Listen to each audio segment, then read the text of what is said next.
Welcome, friends, to Bush League Week 5. Hope everyone is good today. We're just getting a couple people into the lobby. The first game is going to be In Too Deep versus Betty White Otakus. So it should be great. We're going to Battlefield of Eternity, so hopefully we're going to get to see a lot of Artanis. We might ban Artanis out, actually. This is Bush League, and I'm not allowed to have fun with Artanis. But we're just waiting for a couple of people to come in. We'll get started shortly. We'll try to be on time. Here's to True Mr. Goo. No, I thought it was True Mugu. Didn't I say True Mugu last time? Grizzly, I'm not sending you. I'm not gonna send you to Gardens of Terror today. Spoiler alert. True Moo. I did say True Moo. I hope he doesn't mind. True Mugu.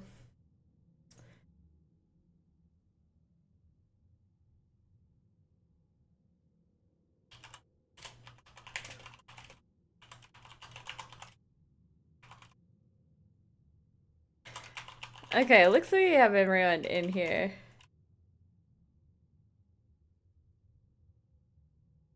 True Mugu is playing later on, so you gotta stay.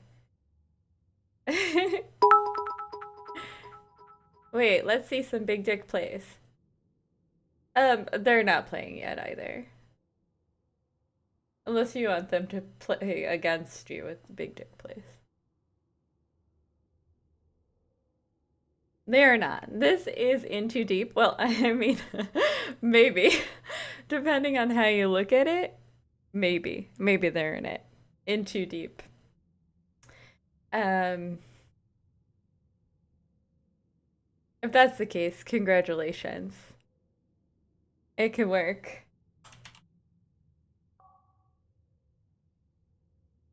I can give you Captain, please. Cool. So we are going into... Whoa, we're quacking. We're quacking a lot. Thank you for lowering your standards again. All you gotta do is exclamation point egg and let me know. Let me know if I'm actually lowering my standards.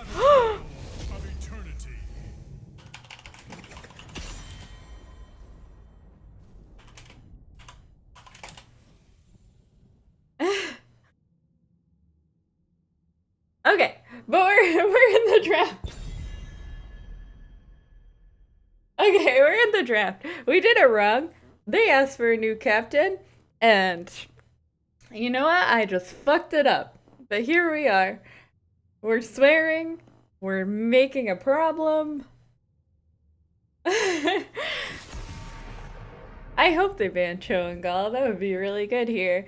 But I'm really hoping to see Artanis. I would love to see Artanis. The Samuro ban, always against Betty White. This is like crazy. I forgot that I moved over so that you can see all of the shit talking that happens in this general vicinity. Cowards. I kind of want to see the Samuro, to be honest. It's always banned against Betty White, and I want to see it happen. Hanzo, he's not as good on this map anymore, but I get, like, he could do a lot of damage. So, Arthas, these are all crazy bans. Imperius still available. Maybe we'll get a Mulganis. Maybe get an Artanis. First pick Artanis. That would be OP. Okay. If we don't get a first pick Artanis, I'm gonna cry. I'm actually gonna cry. But I would like to see that. First pick Diablo. That is not very shocking. Arguably the best tank in the game. But now, again, Artanis available. Can we see it? Artanis, Vala. For the frozen throne. Newman Malthiel. Okay. Double cowards. Cowards. I'm getting nothing I want. But this could be a really good team. You imagine if Betty White had Diablo, Artanis, right? Diablo, Artanis, Jaina, Malfurion, and Thrall. 3 melee and 2 range, kinda, because Thrall is both. That would be pretty disgusting. Anna's still available. Maybe we could see Anna. Yeah, these are all really strange Artanis skins. Artanis is so OP on this map. If you're gonna take Artanis, this is the map to do it on, is all I'm saying. Ah, payback is a bitch. Maybe we're going for the deep Probius from Cat. I heed the voice. Of course, Tyrande for that. Is over. For that mark takedown. But they don't have anyone to like burst down the immortal after getting marked. I guess Cassie could do it. Malthia's okay. Just see her paired with someone who could take down the immortal pretty quickly. I know. And here we go. We're probably gonna pick... maybe we'll get a Phoenix. We're not. I know nothing about this game. Blaze is really good though for solo laning. Lunara chunks down the immortal pretty well. Tyrande might have a little bit of a problem healing all the Lunara damage. There is always hope. Ooh, double support. That's kind of juicy. Double support is kind of juicy here. So is this technically like almost a hyper carry Cassia? I think it could work. I'm still a little upset. I picked Battlefield for these two teams because I was sure I was gonna get me some Artie. But that is okay. We are going into game numero uno. Put my face up here for a second as we load in. It is a shame. But that's okay. That's okay. There's no problem because Grizzly is in this game, so maybe in the next map we're gonna see a Butcher, potentially. Grizzly plays Butcher all the time, so maybe we'll see. It's gonna happen. Okay, we are in the game. On the left, we have Into Deep with Rosai playing that Malthiel. Bacon on the Oriole, Grizzly on the Cassia, Key on the Tyrande, and Blimsy on the Anubrak. And then on the right side, this beautiful orange side, we have Betty White Otakus with DJ Tyrant on the Blaze, Stark on the Lunara, Jinxie Cat on the Diablo, Ramadi on that Malfurion, and Cat Peach on the Jaina. Yeah. Oh yeah! Thank you, Black Cat, for that tier 3 sub. If you want an egg, please DM me your address or I'll give it to you on PAX. The deep depths of his anus. Okay, we are missing some crazy trash talk. We do have the 1-4 split, which is not shocking in the least. You have the egg right there. So not too much is gonna happen down here. I think Malthio is gonna win top lane. This is a very tough matchup for Blaze. Just because Malthiel's range and ability to get that poison on him. But they shouldn't lose too much. The 4-man on bot is very, very strong. Cassie is doing a lot of damage to that Lunara. But Jaina, Cat Peach just laying down her beautiful blizzard. Killing everyone. Not actually killing everyone. Everyone is like half health down bot. But Mouth, of course, has the Moonfire and heals over time, so everyone is going to be perfectly fine. And that Jaina is never going to run out of mana. Oh, the perks of Malfurion. Let's see, Malthio is just going to take the top camp. Really smart, knows that Blaze can't do anything about it. So that's a really smart play here. A little bit of pressure on top lane before the first Immortals come out. The Forced Immortals. And this might be the first blood. And that is Oriole going down from that Moonfire. Grizzly is a little bit in trouble here too. I can talk today. And that is a dead Cassia. I'd like to see some aggression. Maybe we're taking this camp. Everyone's a little low on mana though. Malfurion needs a lot of mana. But this is a pretty safe camp. Now we're gonna have some pressure on bot lane for the side of Betty White. Well, Malthael just continues to push against this Blaze. The camp shouldn't be a problem though, because Blaze's wave clear is very good. Schizophrenic. Schizophrenic. I think it's schizophrenic. You don't draft for them for one game. And they go double support. Yes. I like it. It's juicy. It might work. That was a pretty early camp. The Immortal has not been announced yet, so that's a little bit early. Might be able to get cleared. I like the timing from Betty White a little bit better here. But of course, Diablo is the only one down bot trying to defend this, so not sure he can actually do that by himself. Oriel, look at all of Aura's healing though. That's a big chunky heal when Cassia dives in and does some crazy fins. Okay, not too much happening. There's a little bit of damage on the top lane. Okay, so there are some towers in this game that have taken a little bit of damage, so whoever wins this is gonna maybe get a fort on the first Immortal, so this is very interesting to see. But yeah, we already have a lead here, a little bit of a lead here from Betty White. That Blaze, not Blaze.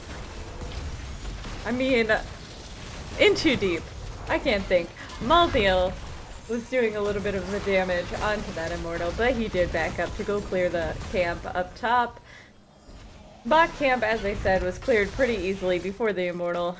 So we do have about the same amount of Immortal damage on each side. If we leave Malthael up here, he might be able to do this all by himself. He's definitely winning the race to halfway. Someone might need to deal with him. They're taking a 5v4 here though, so if Betty White can get a kill here, then they're gonna have a huge advantage. Oh no, Jaina got stunned. Half health, Jaina. Who lets Grizzly carry? I don't know. He did pretty well on Butcher last week, so... Oh, last week, 2 weeks ago. Look at this Lunara poison damage. Do we have any weird talents? Let's see. Pretty standard builds, I'd say. Nothing too crazy happening here. But we do see the first Immortal going over to In Too Deep.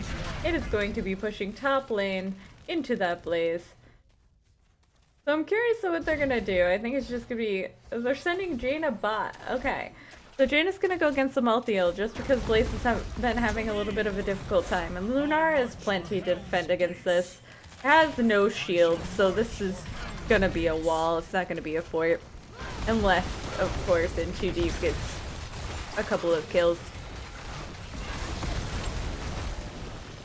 We all believe that you did indeed draft this.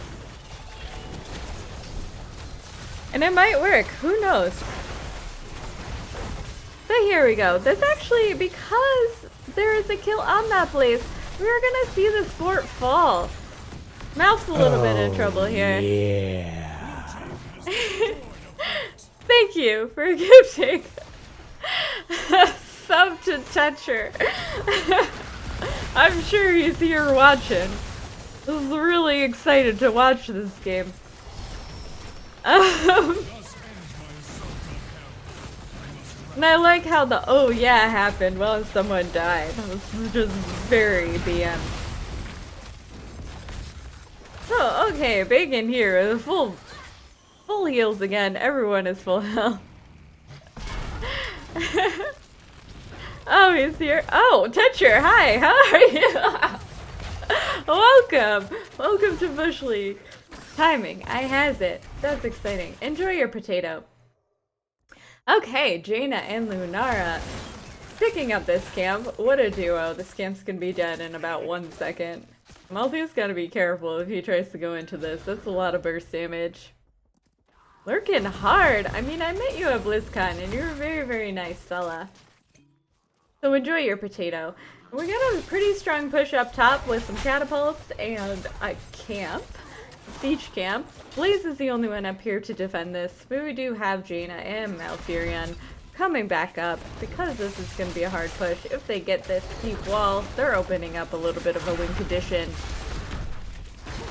So that's pretty well played by In Too Deep. But we do have the Immortals coming. Of course, it is Bolt 9. Now we have level 10 for In Too Deep. Let's see what we have here. Pretty standard, pretty certain. We have Ball Lightning. I've been seeing Valkyries so much that I'm excited that Ball Lightning is happening. Okay, so we actually got a little bit of damage on the keep. If In Too Deep wins this, I know the Immortal's going bot, but they can just hard push top if they want to. But the Lunara is going against the Malthael down here. Leaping Strike almost gets that Malthael. Gonna have to back, so this is a good opportunity for Betty White to push in on this Immortal and try to secure it so they don't lose any more structures. But Lunara also had to go back, so we do see a little bit of a lead coming from In Too Deep. Yeah, so this looks like we're gonna be at halftime almost before there's even damage on the Immortal. Okay, Betty White was able to back them off a little bit, so... Oh no, DJ Tyrant is a little bit in trouble, and then Blaze goes down, and here comes out the Ring of Frost and the Leaping. Okay, that was just dirty, but the Ball Lightning is just destroying the back line of Betty White, and everybody is 0 health on Betty White. There goes Cat. And this is going to be a 1 for potentially 4. Are they going to secure Jinxie? They are, just diving for that kill, but Jinxie has souls. They will be right back. Yes, Blackhead, thank you for that sub. I appreciate that. Really hope you enjoy your emote. Yeah, just destroying the backline of Betty White. I said what I said, and I'm sure Betty White would appreciate that. We do have halftime in favor of In Too Deep. If they secure this, it's probably bot 4. Yeah, bot 4 is going to be gone for this. That is a very, very strong shield if they are able to get this down. I say what I say, and I have no regrets. But we do see Grizzly down here walking around trying to get this Lunara to go back up top with her team. And this is a 5v5. We are 12 to 11, so there is no talent, no level 13 talent right now. But we are getting there on the side of In Too Deep, so everyone has to be careful. And that is the last rites on Jaina, and she will go down. And this is almost a dead Immortal with a big, big shield. It's almost a full shield. And Blaze is in trouble again, and there goes the Blaze. So it is a 2-0. Once again, that fight goes in favor of In Too Deep. And they're going to be getting a giant shield Immortal. It's about 80%. That's going to go down bot, but the 4 has already taken a lot of damage, so that's just going to cut through that like butter. And Malthael going top to go against that Jaina. Gonna try to flank. Let's see if this works.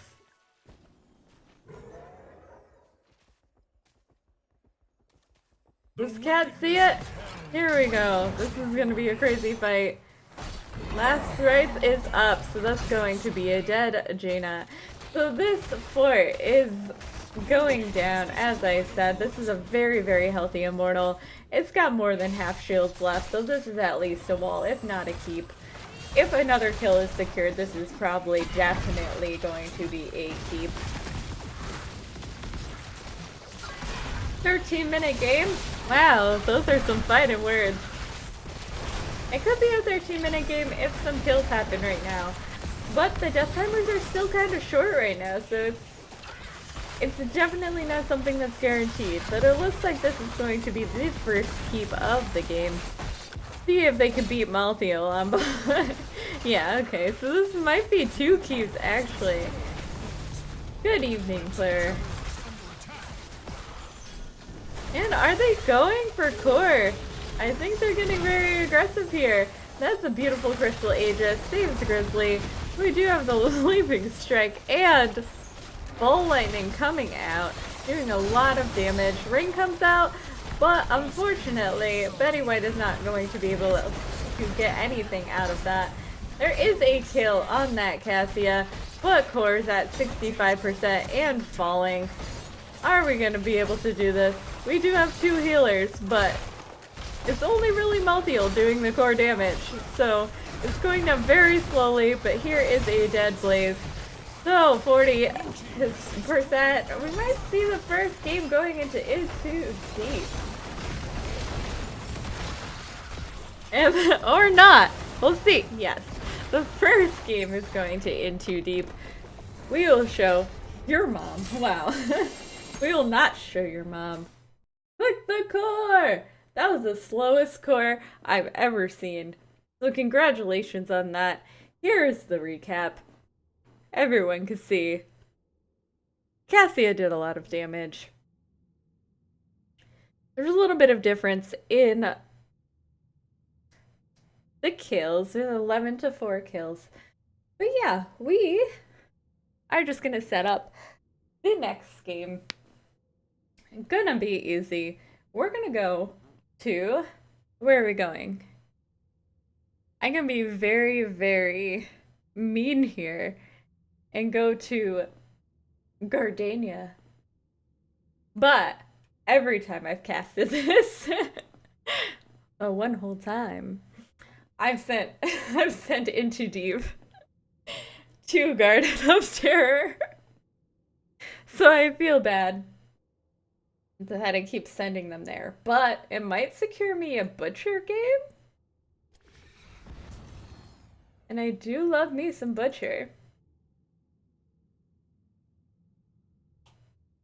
We cannot play Brexus. Brexus is not in. You refuse to Butcher. But what if I go something else and you don't do Butcher and then my life is over? Oh, I wish. Yeah, can we make Haunted Mines and Blackheart's Bay? Both. It's not a promise. Can we make those both like something that we do here? Like both maps that are available.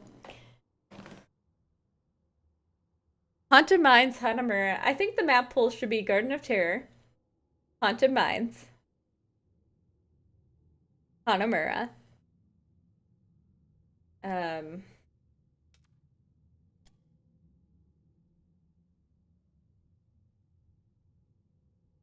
What else do I want?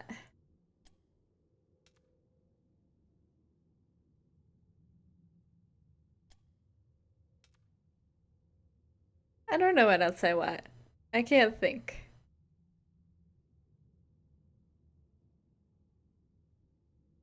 But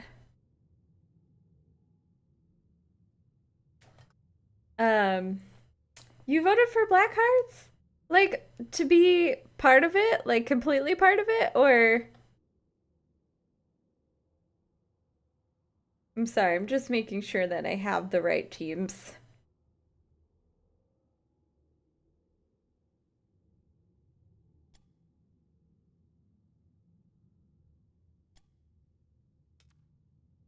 Okay, one of the teams needs a minute. I made sure not to vote for BOE in hopes it wouldn't make it. Oh, Alterac! That would be a good one too.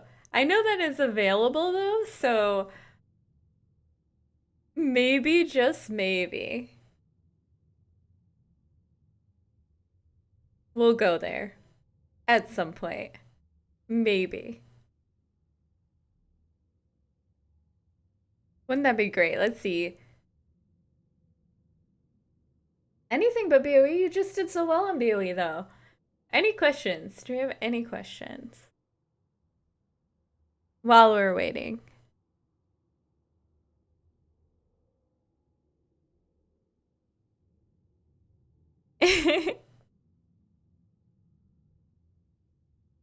Any questions for me? Lost Caverns? Can we just like switch the rules up? This is Bush League. How much control do I have? Can I just switch the Can I switch everything? I'm taking over.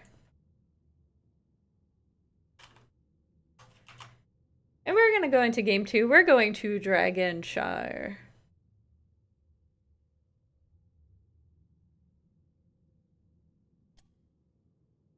Did I do it right? Dragonshire. I have complete control, so we're going to Blackheart's Bay. Everyone's like, no, don't give her power. That would be the worst thing in the world. I am running this stream without lag. We fixed the problem. I wonder if they're gonna back Samuro. Are we gonna ban Samuro? I think it's probably first ban Samuro. But if they ban Samuro, okay, you have the opportunity to go Probius here.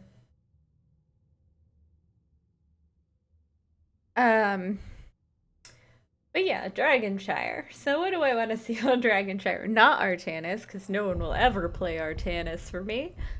I would like to see an Orphea.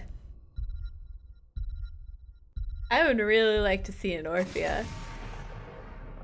Dahaka ban makes sense. He's really good on top lane and dig into bottom lane if they need some help. Or easily double soak on this map. I would have, but they ditched me this season. That's a shame. Samuro was banned, of course. Stukov's pretty good. The Silent Circle is pretty powerful in a small objective spaces. And to stop that dragon from being taken. The chat in these games is absolutely beautiful. I can't wait until someone comes in here and asks me to say BDP so many times. If anybody likes these games and likes to get drunk and play games at a potato-ish level, you always sign up for the next season of Bush League. We're all friendly here. Friendly advocates of potato play and alcohol. Such bully. I really, really would love to. It's probably going to be Diablo first pick. Or Kharazim first pick. That's really interesting. I don't think you need to lock down Kharazim that early unless you're trying not to show something. Maybe we're going to get a Cho'Gall. Maybe a Cho'Gall. I hope so. That would make me very happy. Oh, everyone, my mom is calling me. How exciting. Victory for the Forsaken. Wow, Mayev Sylvanas. I know it's unlikely, but maybe. I really like the Thrall. I love Thrall. I think he's such a good hero. He's good at melee, good range, good at everything. For the Horde. This is weird. Hi, Zoe. How you doing? I know this is weird. That's what Bush League is. It's all weird. It's all fun. Johanna. Okay, I'm surprised we don't see a Diablo. A lot of walls to bang into on those objectives. Word HOTS, only good HOTS. I agree. And that Zeratul ban. We have very consistent bans on In Too Deep. We definitely don't want Betty White to have Samuro, Arthas, or Zeratul over here. So these are pretty consistent too. We did see a Stukov ban last game as well. It's for Cage. Oh, that makes sense. It is for Cage. Are you saying Diablo likes to bang against walls? I do. I do. Yeah. That's true. But Iron Skin is only gonna, like, break one.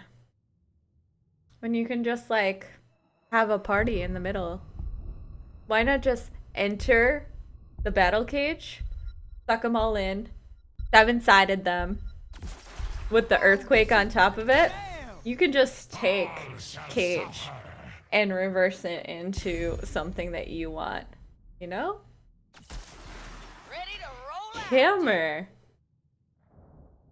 And then, for fun, just throw a BFG straight through it. And then, like, of course, you're gonna just do Warden's Cage, Silence Arrow, Entomb. But then you can just, like, counter that. You just counter that with seven-sided, Earthquake, BFG, Falling Sword. Falling Sword. It's gonna happen. Watch this. This is gonna be beautiful. If this is not BFG, I'm gonna be shocked. Let's go BFG. I know napalm is the way to go. However, can we think about that? And if you wanted to go wombo combo, you could have just done like Mayev, Planet Cracker. I'm also ready for cheese. I'm always ready for cheese because cheese is my true love.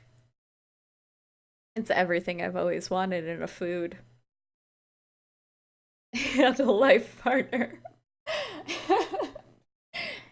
And a game.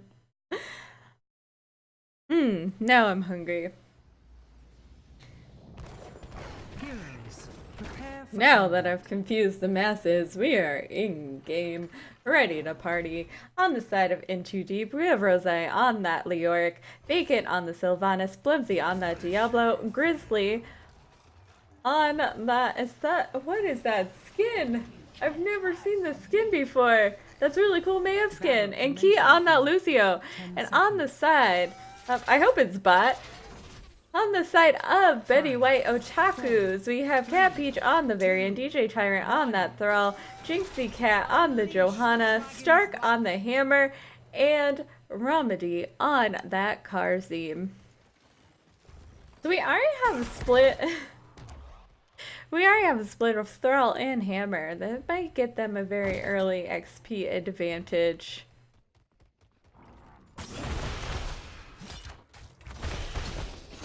You're on the phone. You're watching on your phone. Oh my gosh, I feel even more honored that you're watching me on a small screen. Remedy took a lot of damage there. I'm not sure how we're gonna do with the healing. However, Thrall has self-healing. Varian kinda has self-healing. Not too bad. GankBush Squad has followed. Oh my god, I'm casting your games. Thank you for following me. I appreciate that. And Leoric doing really good. Up top. He's landing all of his spooky suck hands. And just draining through all of life. And I missed the first kill on that Varian. But we just do have this little gank squad happening here. That was some sarcasm. Spooky suck hands, yeah. Do you see it? That's what you do with Leoric. You smack him with your sloppy mop. And then you suck him to death. But we do have this hammer, so I'm excited to see how the hammer goes. I hope we just see graduating range for something like really, really strange and cheesy. If we just graduating range, Hammer can sit back here, like back behind her fort, still hit this shrine. But we do see both shrines capped on the side of In Too Deep. Bacon gonna try to get this, but we do have Cat Peach shopping for the time being, at least. And we do have Thrall recapturing the top with the suck hand and the sloppy mop, doing a lot of damage. Leoric just sucking to victory. Bot lane, though, has been secured. That is the Leoric way. That is true. Oh, we're gonna see an all-in fight here for the siege camp. We do have taunt coming out for the Varian, which we could have guessed from level 1 talent. But it's not like the most common thing we ever see, so that's really cool. We had a crazy fight just for the siege camp. Just kill the siege camp that was already capped. Makes sense, makes sense. Is that Leoric or my day job? Congratulations on your fancy day job. You should be very proud. You're making a lot of people happy. Or one very happy person. I don't know how you roll. But here we go. Fight for the bottom shrine. It's a 3v3. And everybody is losing barely any health. This is a very good standoff here. No one's gonna cap bot shrine. Or your day job is off lane. Oh, maybe. I took it the wrong way. Start taking a lot of damage. Gonna have to be... Or skeleton. Oh, what a life. Hello, Blasta. How you doing? Everyone is so low health on the side of Betty White, and they have no fear. But that is going to be a 3 for none. And Hammer's just gonna roll away. That fancy stealthy Hammer. Just hanging out behind the walls. Having a good time. We're gonna see the first dragon going over to Into Deep. Maybe we're gonna see this wall go down if it's used right. We're gonna have the dragon back off after each fire breath. Or the minion waves. You know that much for sure. Yeah, it is bone related either way. That is true. Oh, we have Hover Siege. I am very disappointed. Why put Sylvan Dragon? Sylva's there. That's why. And Sylva's the Masters player. So why not put the Masters player in the Dragon? Most likely to not waste Dragon on tower shots. That's probably why. Oh! Spooky Suckhand. Just 1v2. You did draft this one. Congratulations on drafting Spooky Suckhands. Her trait that, yeah, it might be on cooldown. But, if you know how to use the dragon, then who cares who's in the dragon? Oh, Cat taking a lot of damage there. This is a 10 versus 8, so this is gonna be like a very dangerous fight for Betty White. The Warden's Cage comes out with the Lightning Breath. And that is a dead frontline. Are we gonna see them go for this fort? I believe they can go for this fort. The minion wave is coming. There's no harm in doing this. May have getting so many things. But we do have 10 to 8. This is gonna be 11 to 8. So a nice 3 level advantage for Into Deep.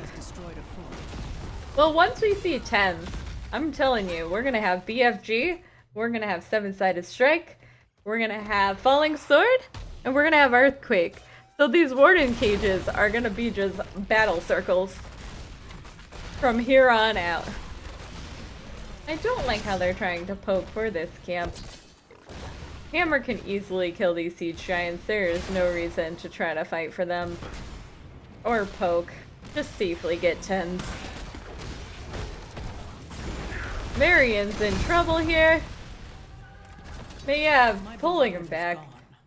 And that is a dead Varian. Oh, Thrall is doing a really good job up top. Almost took down Spooky Suck, but was unable to. So we're gonna have 10s coming online very soon for Betty White. And then we're gonna see a crazy turnaround. The fights are gonna be so super even from here on out. Let's see what we get. No Bible thumps. We have BFG. We have Blessed Shield. BFG already out. We got the Sylph kill. We have the Leoric kill.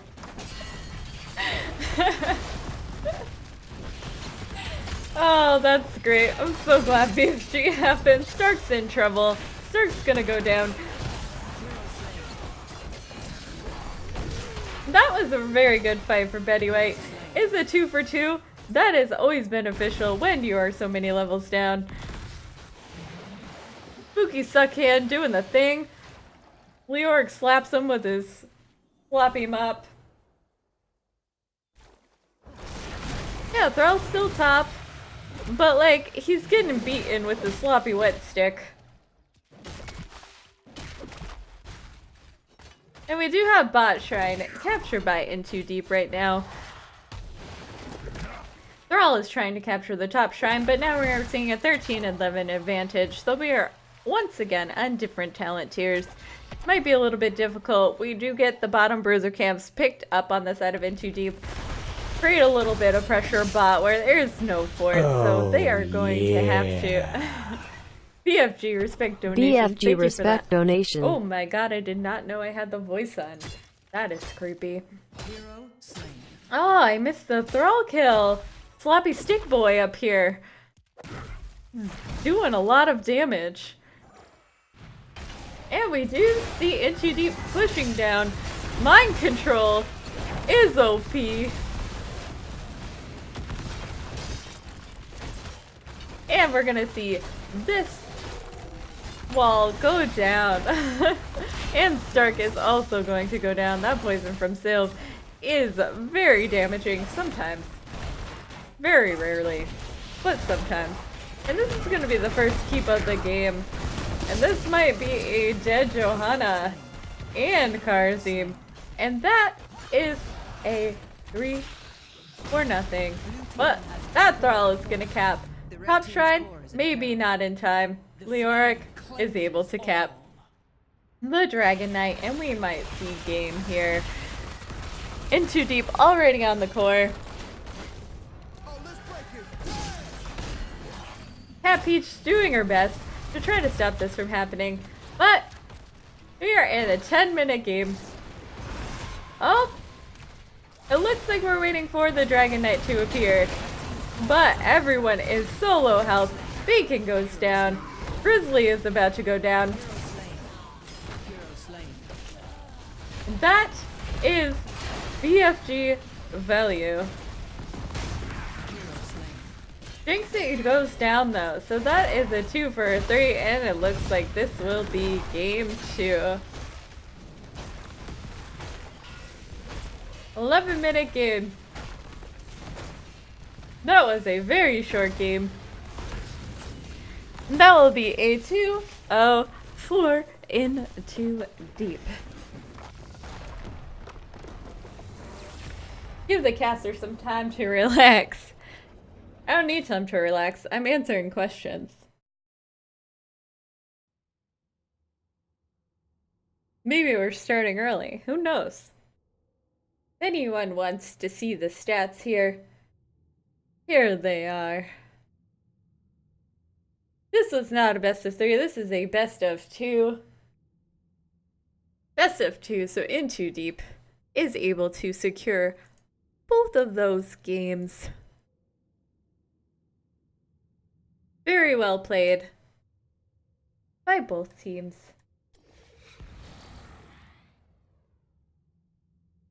Correct. They are a 2 series. He is very bad at shit talking. I completely agree.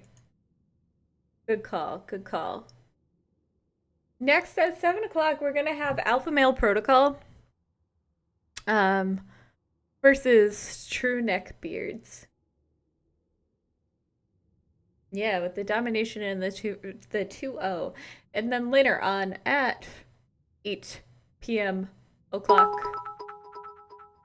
Thank you for that 1432 biddies. That's a lot of biddies. For Gaddy being jealous. And Fringe sucks. That's not really doing too much to show that you're bad and you're not bad at shit talking. Big ol' biddies. No, not here. I was not blessed with those. Oh god. Yeah, that is basic bitch shit talking. I completely agree. Have you? Why are you talking to so many 13-year-olds?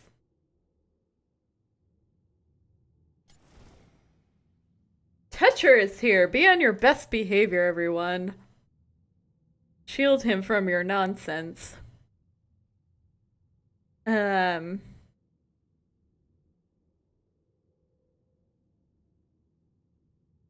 Anyway, as I was saying, we have Alpha Male Protocol going against True Neckbeards. Next. Aha. Where are we going?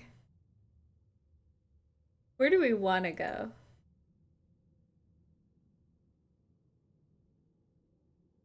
I'm gonna let the world decide.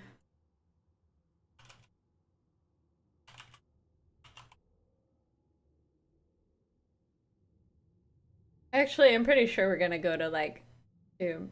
Oh my god, everyone wants Garden? Fine. We'll go to Garden. That's fine. We'll go to Garden through Neckbeards, who are often on, First Hollow. I listen.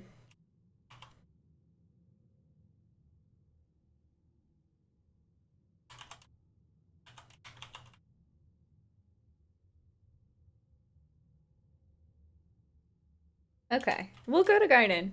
We will go to Garden at 7 o'clock.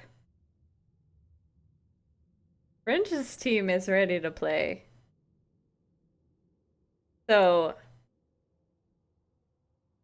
if True Neckbeards, if Trumu is ready to play, then we could get partying.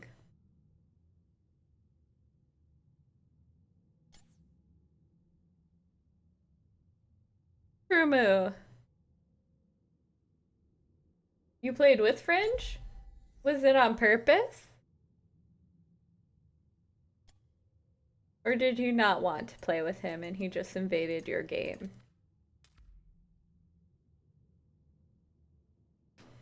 Gosh, I just posted the lobby and just Fringe just joined the lobby, like 1 second.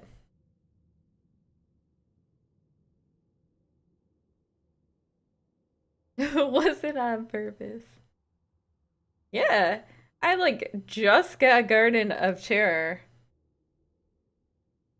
He was just in it.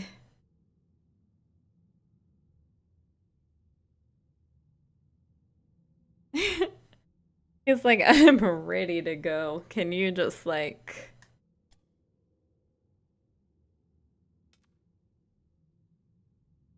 I'm not sure I've ever heard him.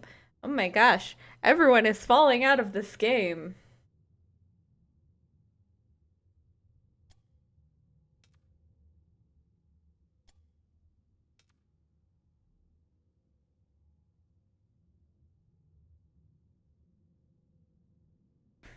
He is above average in speed. That was crazy.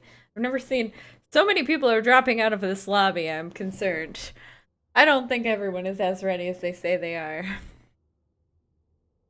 But that's okay. We could give everyone a break.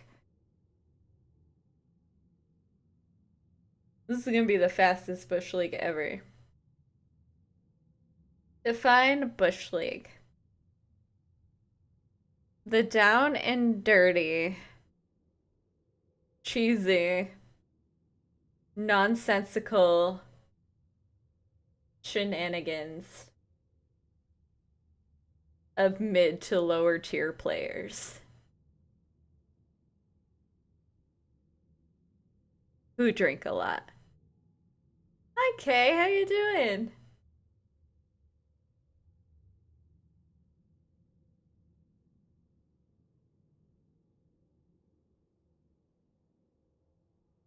I think I did it.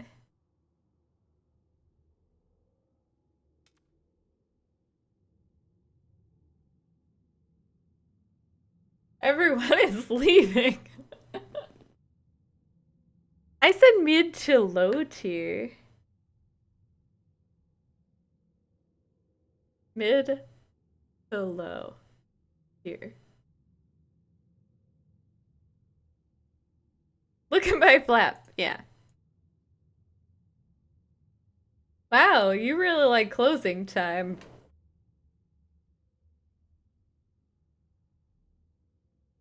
Is everybody okay here? I'm concerned with the amount of people leaving this lobby.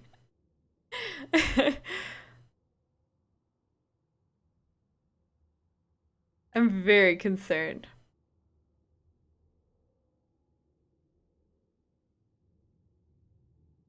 I should show everyone what's happening in this lobby.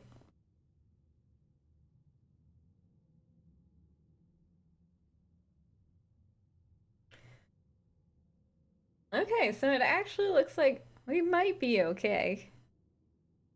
We're not okay. We're waiting for...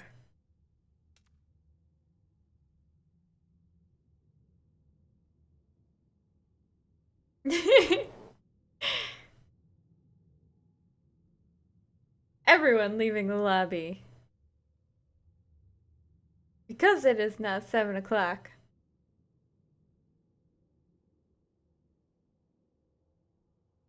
That is a wall of text.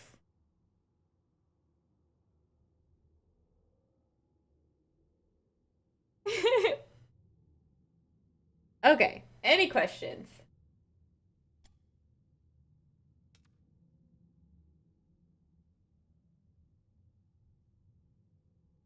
Why spam? This is Bush League. This is where you spam your true feelings.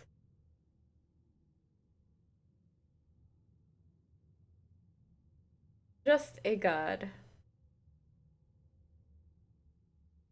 Okay, so... Oh no.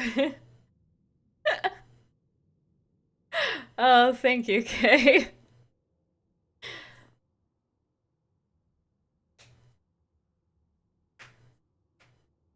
And chat won, so we are going to be going to Garden of Terror for this one. But I think both teams want a moment.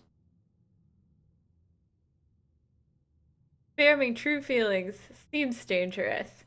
It could potentially be dangerous. However, this is a safe space. No, I shouldn't say that because it's just gonna get really wrong very fast. But yeah, we will start this game at 7 just because not everybody is ready. Yeah, Garden threw off all of the strats. It's okay. How's it going? We're gonna have a 4v4 here. It's gonna be a fun, roaring event.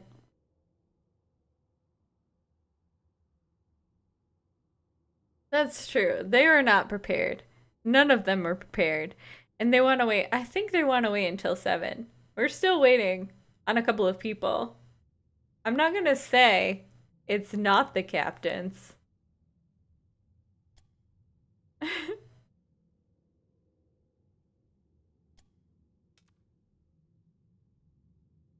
I mean, I'm not gonna say it is the captains. Or it's not the captains. Or who knows who it is.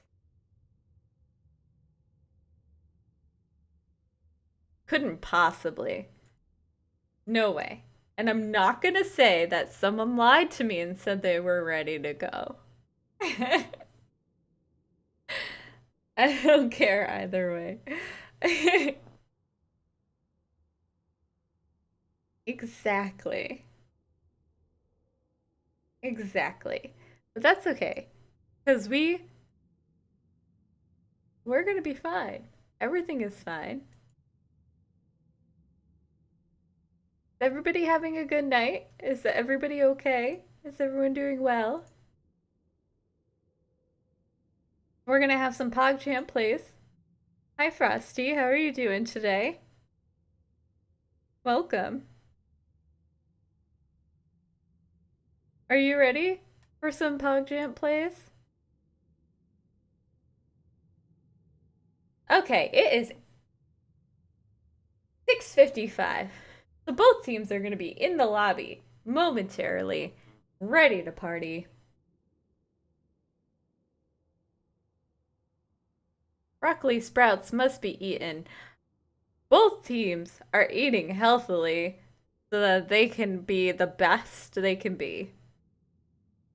Vitamins and minerals necessary for proper Garden of Terror play. But that is okay. Because here I am.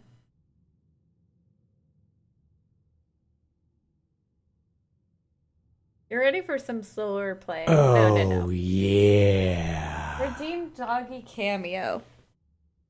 Okay, let me go find a dog. I will be right back.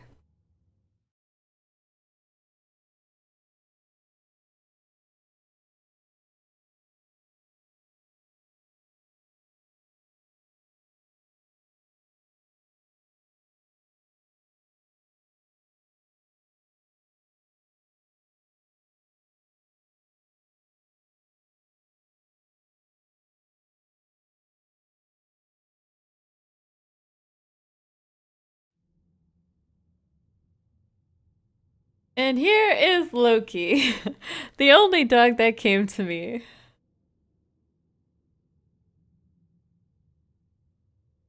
But he's a sweetheart. He's the sweetest little puppy. Come on.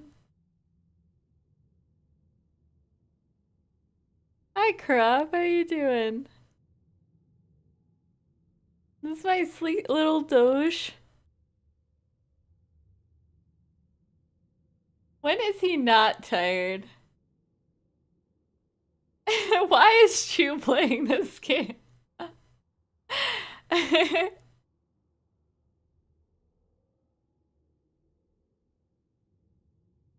Hi, Lokes.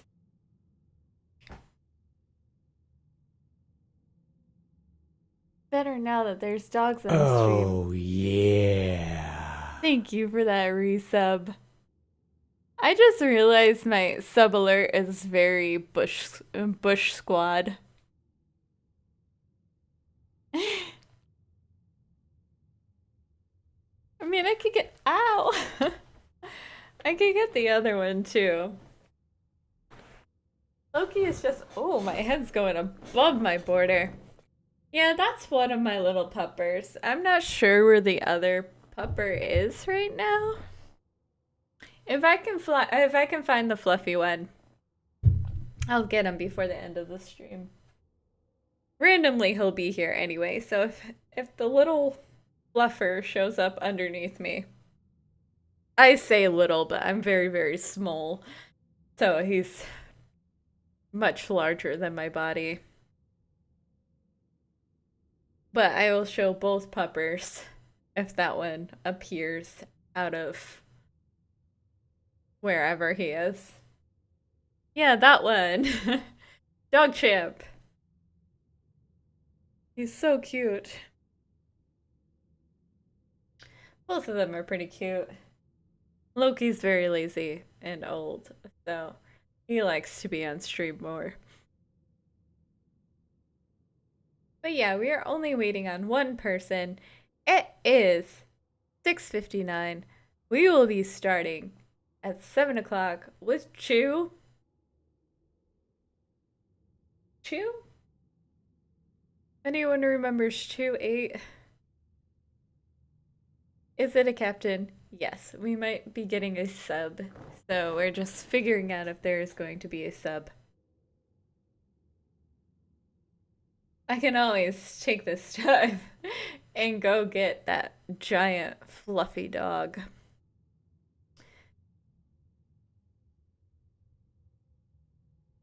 Anybody available to sub for True Neckbeards?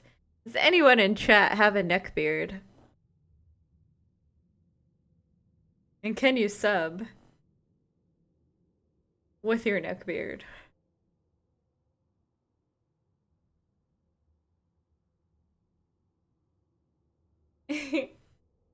Grizzly, do you have a neckbeard?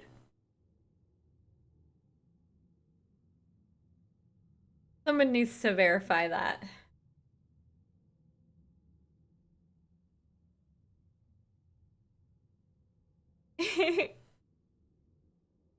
Do the neckbeards want a feeder? That is a good question. Neckbeards, can you answer our questions?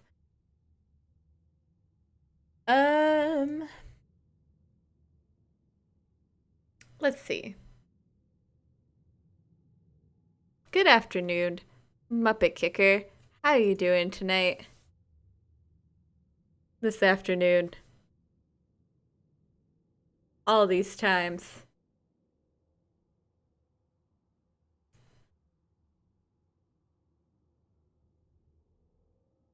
What is this?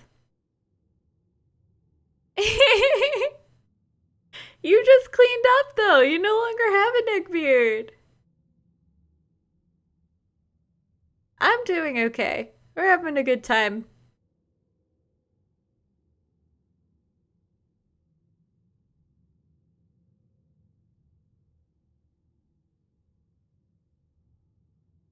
Oh, is Grizz actually coming up? Look at that.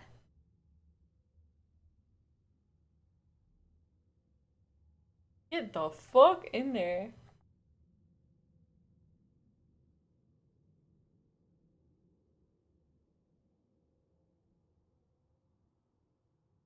Calm down, Nightbot.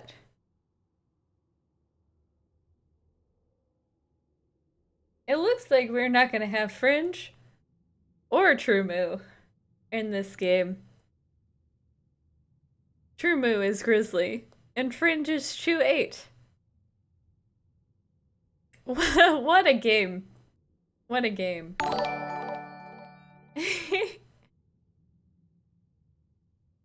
Fringe bows out for Chew 8. Yeah.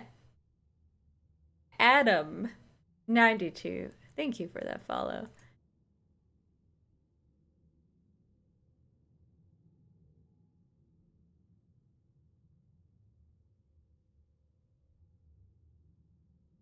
We ready?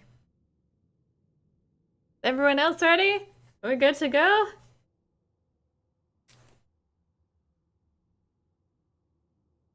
That's hella legit. That's true.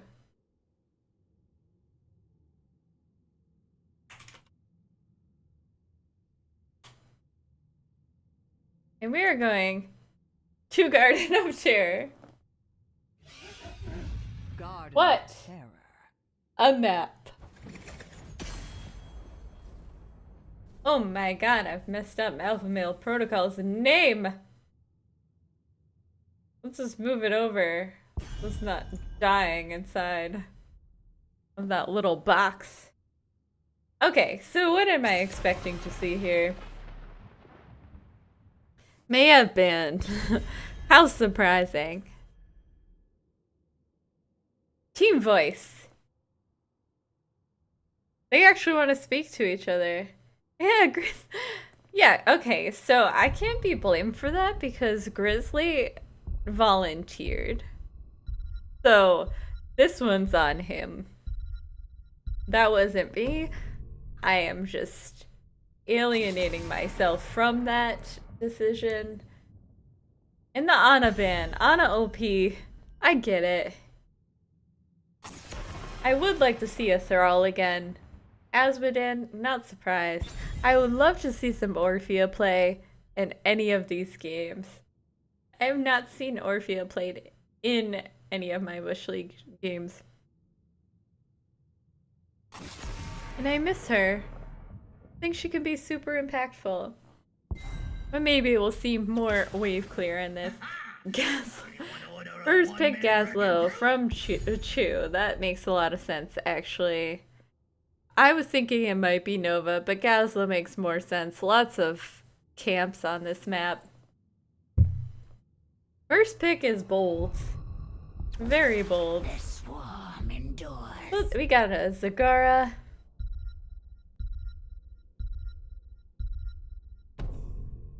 And... Arthas. That does make sense. Arthas are really good against auto attackers, so maybe if Gazlo goes full auto attack. Diablo, and are we gonna get potentially support here? Oh, this is my Lucio. There's a lot of prioritization on Lucio in Bush League. Maybe see a ban on something crazy like a Jaina? Gravel Bomb? Ring? Lightning Breath? That can be really good. Who are you asking to Apex after this, Grizzly? Is that an invite to me? Specifically? I'm gonna have to say no. Only to you.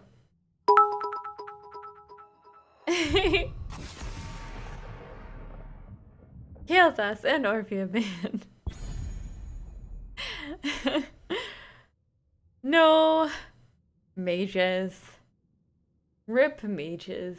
Gazlo is gonna be the only mage in this game until we get a pickup of Jaina for true neckbeards.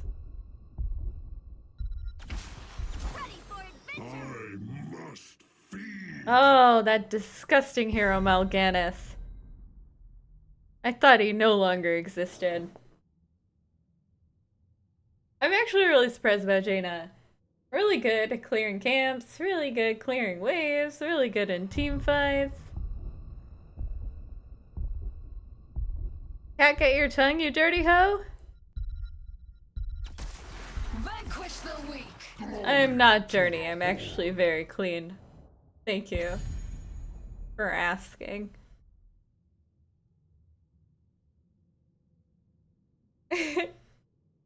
I'm the classy escort. Thrall Jaina. OP combo. Nem Avenger, yes, HOTS. Wait, Gaz, this ought to be good. Well, we got Earthquake. Earthquake. Gravel Bomb. Ring. Lightning Breath. Or Apocalypse. Could be either. And Junk Boy. Oh, Junk Boy. Yeah, Gravel Bomb, Earthquake, Ring of Frost, Apocalypse.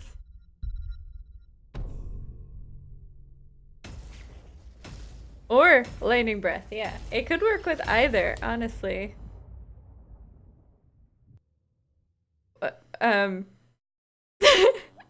What? I'm not sure what that quote is. I don't think I've ever said that in my life. Oh, this is very disturbing.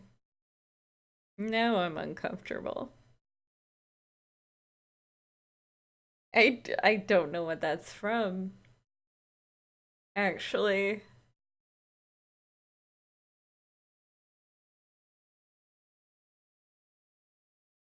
I'm here for game 2. Unless they win, then I can let it ride.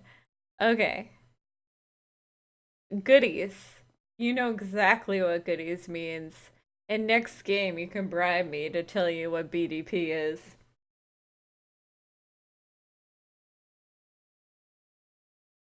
That's true. The little cloth flap, too. I like how I'm so specific. Okay. Here we go. Battle begins shortly. We are in this video game. I have messed up the alpha male protocol name again on this, and we'll fix it. But Hashbrands is on the Diablo, Chewie is on that Gazlo, Shin is on the Jaina, Blasta is on that Lucio, and Grimlock is on the Thrall. And that is alpha male protocol. And on the right, in the orange, we have Grizzly on the Junk Boy, Ghost Bear on the Lily, Stan on that Mal'Ganis, Price Cell on the I can't see anyone on the Arthas, and Orange on the Zagara. And that is true neckbeards. Here we go. We have a 5v4 here. Well, Zagara is just easy pushing. But, and Grizzly is clearly madly in love with Chu. Let's take a moment while this is happening to fix Alpha Male Protocol. Ah. False advertising. Everybody is half health. But it won't matter. No one's going to fall. And Chu's gonna go deal with that Zagara. Gazlo against Zagara. Usually bad. Early game. However, this is Chu, and this is one of the only heroes Chu plays these days. Really not even sure the last time Chu has played Gazlo. But this should be very interesting. Chu bot. We've got Grizzly versus Thrall top. Grizzly stopped to type. We might see something fantastic said very soon. Hash browns are delicious. I love potatoes. Why my stream is modeled around potatoes. And because I suck at video games. Chu might be in trouble. He is not. Being warned that you're streaming like I could give a fuck.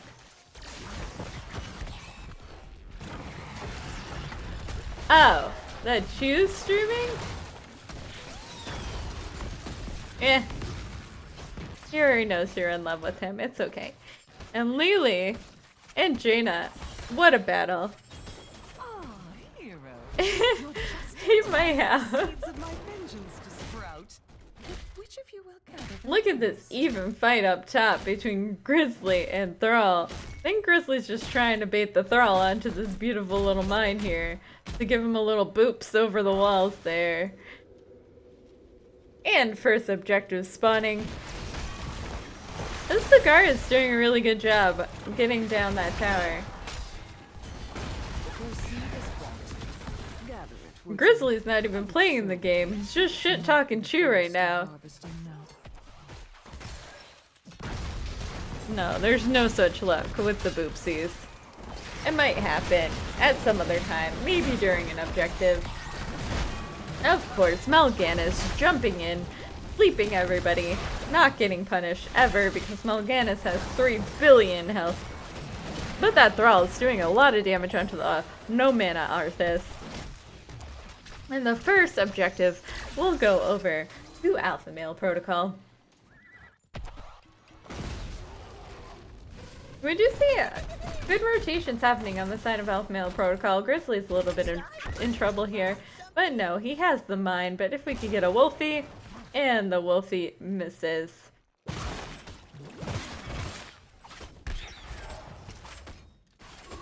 Can't wait until we get up to level 10. We have a crazy combo on the side of Alpha Male Protocol, but I'm hoping for a Cindergosa. Cindergosa Water Dragon. Reptire. That would be pretty OP. Soon you will have another seed to gather, heroes. Of call combat, yes. It is an important element of call combat. And Chu's going back, so we might actually see this second objective going over to True Neckbeards. Potentially. Gazlo is heading back, and we have a battle between Zagara and Jaina on bot. So it will be a 4v4. Collect the seed. And don't fret about the shamblers. They don't feel Does look like Zagara is heading up though, so it should be a 5v5. I will call out everybody live on stream. Nobody is safe. Everybody will be ridiculed. There was a little boop of the Thrall into the team, but he is not going to fall. Arthas is in trouble. And Arthas will be going down, and that is first blood, but the Zagara will also be falling. So this is going to be a second objective over to Alpha Male Protocol. Easy game. And now they're going to steal the camps. They have a little bit of an XP lead. They're already here. Why not take the camps? You got Jaina and Gazlo. Two people very good at camps as Diablo. Just checking the bush. Yeah, we got the first camp. Second objective. First kill happened. There's a lot of first things happening during that objective. And if we get this third one spawning in 30 seconds, we're gonna have the first 3 tiny little garden terrors marching down, doing pretty much nothing to those forts. I might be wrong here. It might not have been. But that's okay, because we're gonna call Grizzly True Moo now. No, I would not insult him that way. Both teams are 8s. We're both getting closer to the 10s, with Alpha Male Protocol that has a little bit of a lead.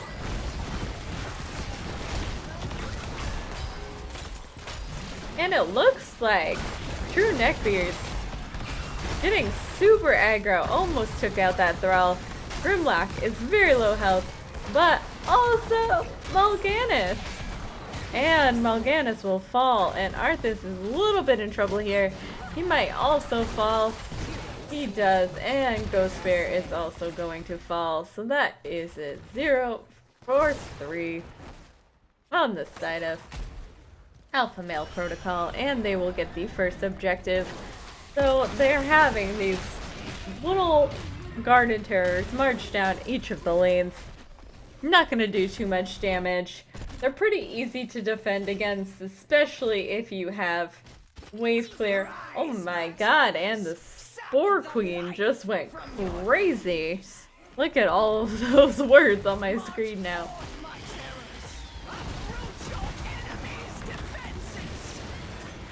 Oh, it looks like the mid fort might also fall. Chu getting really aggressive, trying to just smack people. I am following Thrall. I am sorry I was following Thrall. Look it. Hired goons. Hyper-focused coils. This build is crazy.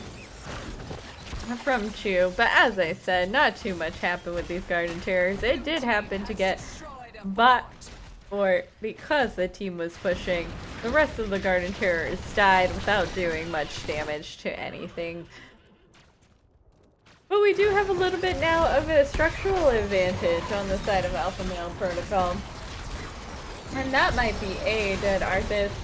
Arthas a little bit in trouble, Lee's a little bit in trouble, but Jugs comes out and is able to save him for now. Arthas is still going to fall. Riptire comes out, trying to kill the Chu, but he does survive with very, very little health. That was a good try with the Riptire. Unfortunately, no kills secured in that fight, but we do have a lot of camps up. Probably gonna see a lot of camps taken on the side of Alpha Male Protocol. Grizzly still shit-talking, even though its team is currently losing. Not by much, though. They're only down 1 fort and 1 well in the mid lane. They're getting some camps. Very easily, very easily come back here. This is a map that you can come back from because the objective is relatively pointless. So it's very, very easy to turn this one around if you have good fights later on in the game. Are we gonna see a squabble in the mid? We are not. This would be a really great fight to take because of the 2v3, but now it is 3v3. Diablo flipping that Arthas is now rooted. Lightning Breath comes out, but so does Jugs. Everyone's gonna be okay for now. Chu coming out with his lasers. And that is going to be no kills. No kills on either team. Run, run, says Grizzly. I don't think they needed to run there. Daddy's here. Oh dear, this just got creepy. And that is a dead bug. And Chu is getting this objective. Is heavily favored objectives on the side of Alpha Male Protocol. But what do you expect? What do you expect when you have a Gaslow? That's usually what I expect, because Gazlowe is OP. Malthael, not Malthael, Malthael's not in this game. Mal'Ganis able to get out because he has 3 billion health. And Lily's going to fall, even though Jugs came out to temporarily heal her. Be ready for it. Next objective is up. We do have one on the side of Alpha Male Protocol. This might be the time for true neckbeards to shine. Get this objective, and nothing happens. I like your Caparas there. It's really pretty. Cabras is my hero. Best not fight over it, And I'm a little bit sad right now that we do not have Syndragosa, because that would have been OP. Yeah, here we go. That was a little bit of an overlap of alts, but that is okay. We do have all of the alts out. Everything is on cooldown now. Zagara and Mal'Ganis are falling. That was just a clusterfuck happening right there.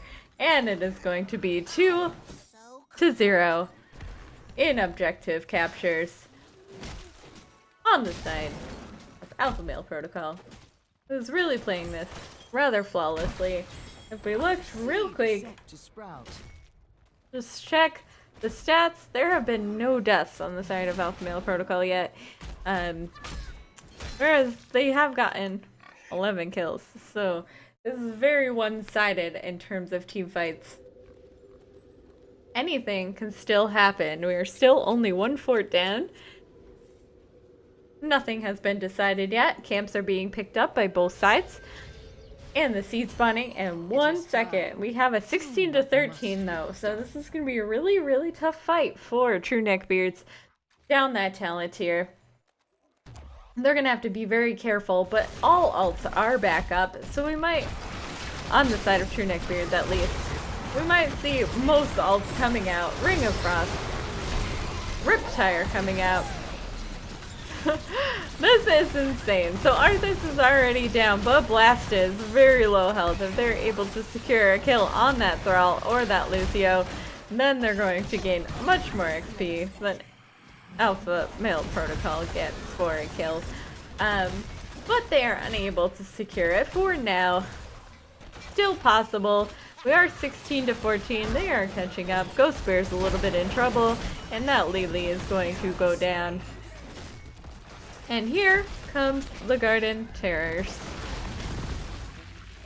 These beautiful Garden Terrors marching down the lanes, doing barely anything. Siege Camp doing more work than the Garden Terrors, and the Spore Queen just chanting her nonsense once again as the team marches down top.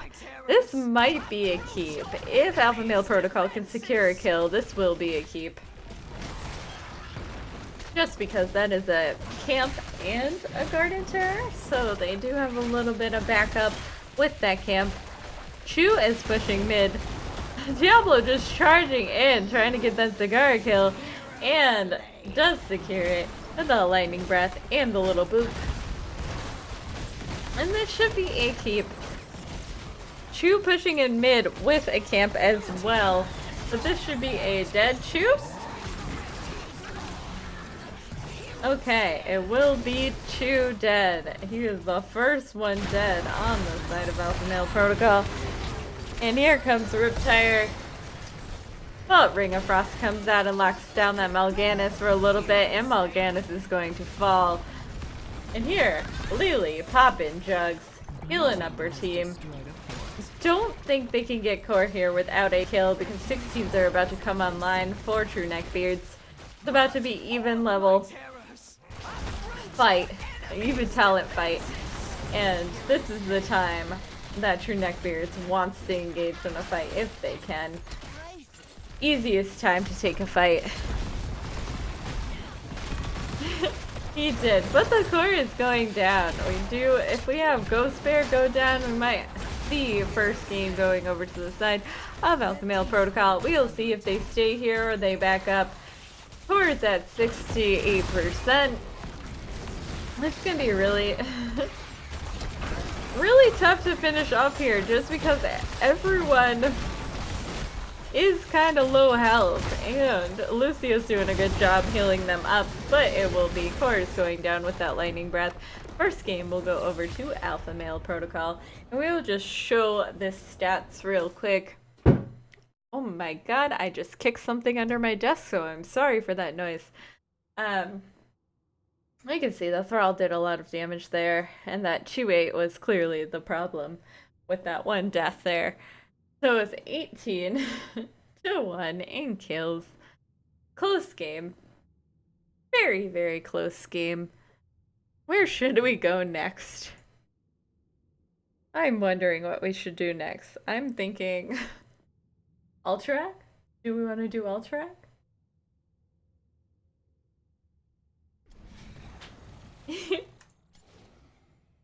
I'm gonna do Ultrac. The trash talk has been very weak today. I'm a little disappointed in both teams for that.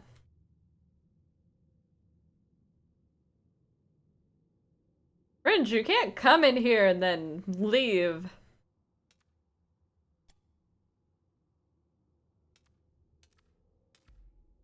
You're making everyone think that they can do that too. You can actually, yeah.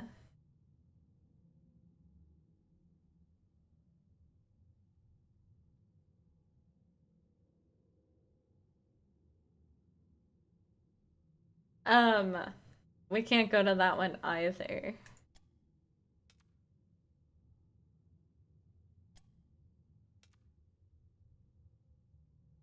Actually.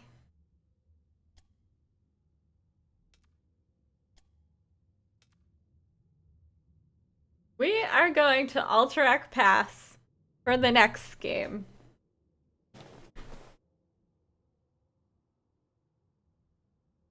If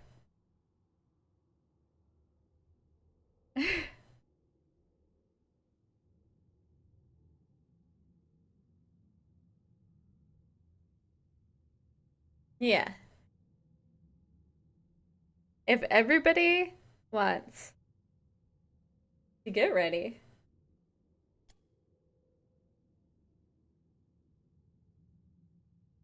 In 15 whole minutes. That was trash talk.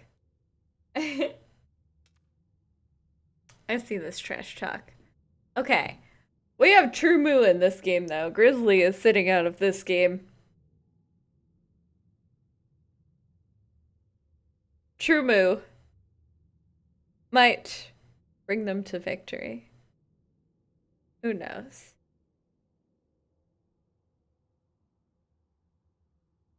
I am also GM sometimes. True Mugu. We're gonna call him True Mugu. I'm sure he likes it.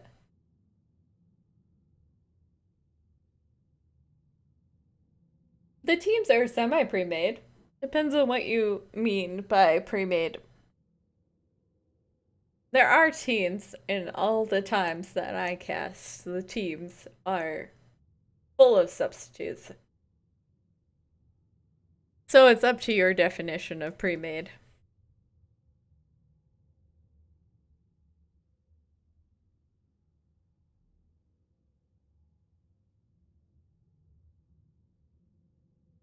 But yes. For the most part, yes.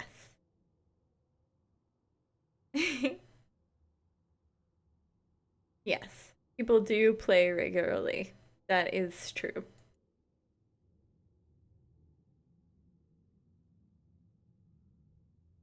And the shit talking has been very poor today.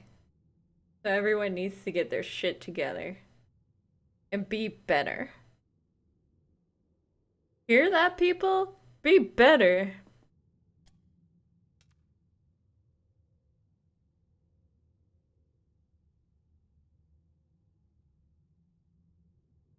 Can I have any what? You want shit talk?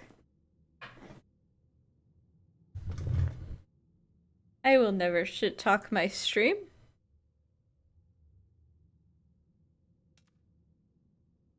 I love my people. They are friends.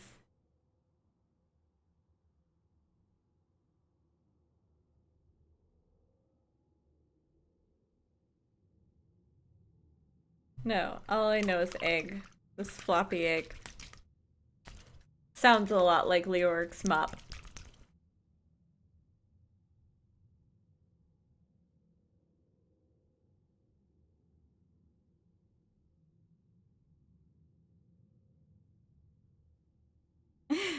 Sloppy egg. If I just do it down here, then everyone's like, what is that noise?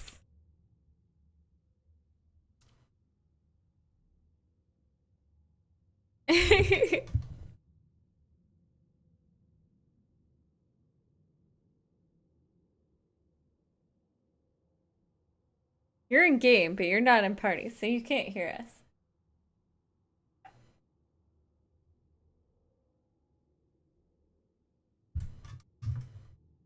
What is that hand gesture? What is that noise? You know what it is.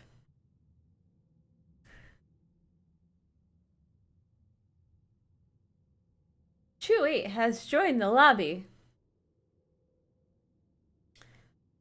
Everyone has joined the lobby. Everyone ready for Alterac Pass? What do we want to see in Alterac Pass? I would like to see an Asmodean. More Thrall. I've liked everything with Thrall.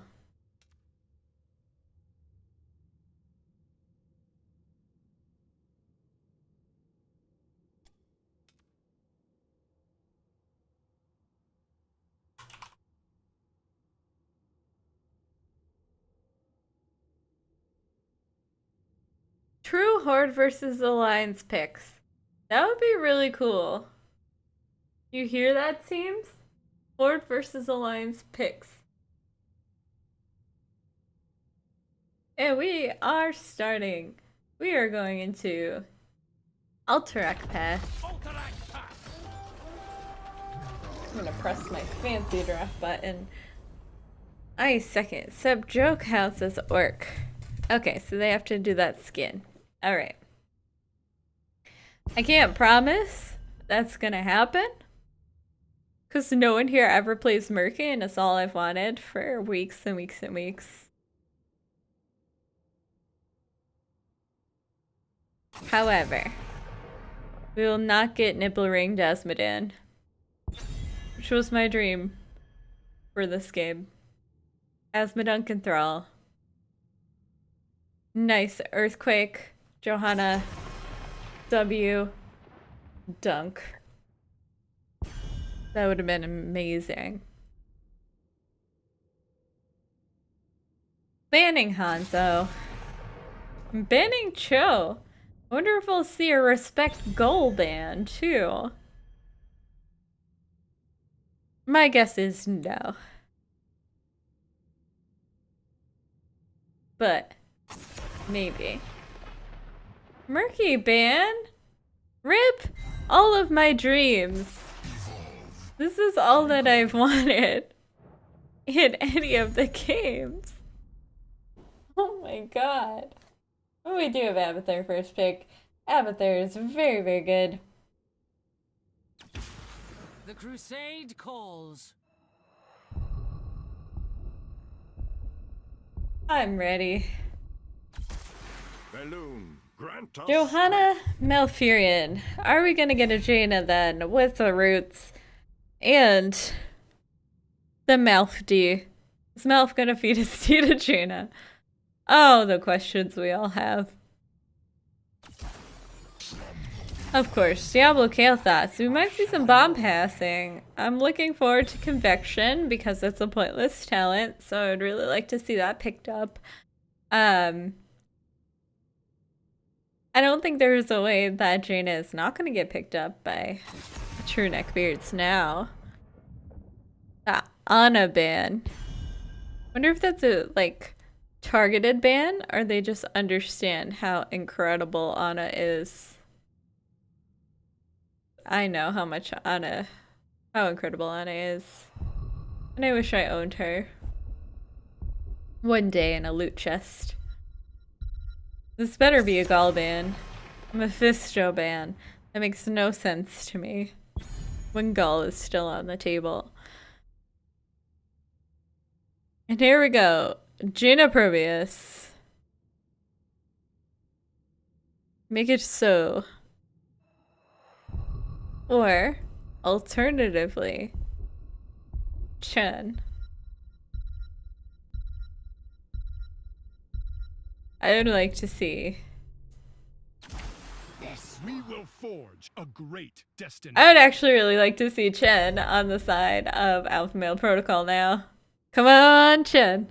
I guess the Zagara, early game, OP. Super OP.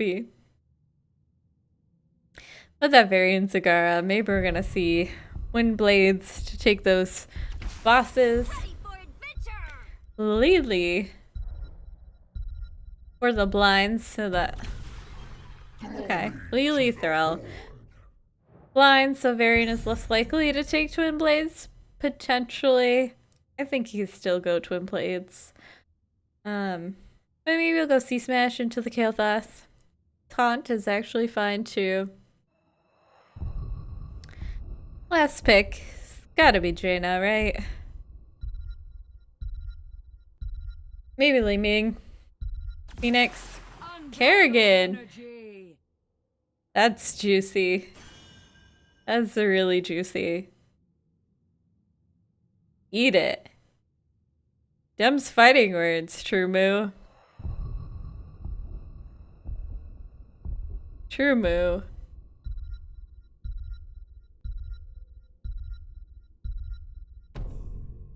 Oh, they like it. How exciting. Let's go. Oh, you're so excited. So who do we think's gonna win this one? I want votes. I need votes. Who thinks Alpha Male Protocol is gonna take this one?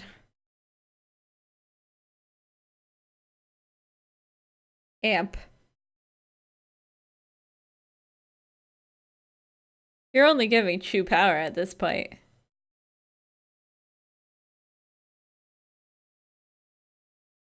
The only reason he's gonna win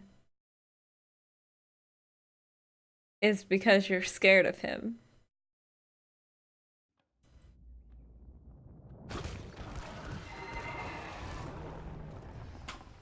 Can't win any other way, you know. Fear is the best motivator. Anyway, we are in game 2 on Alterac Pass. We've got Shin on the Kael'thas, Hashbrands on the Diablo, Blasta on the Lily, Chu on the Abathur, and Grimlock on the Thrall. And that is Alpha Male Protocol. As the best coach in Bush League, Dim's fighting words. On the side of True Neckbeards, we are paused. We're gonna pretend we're not paused. We have Orange on the Zagara once again. True Moo on the Kerrigan. Sam on the Johanna. Ghost Bear on the Malfurion. Chrysel on the Varian. I'm gonna put my big fat face up on the screen. How's everyone doing here? I wonder, back in my NGS days, I flung my pause button off of my keyboard during my last pause. So let's see if we can do that once again.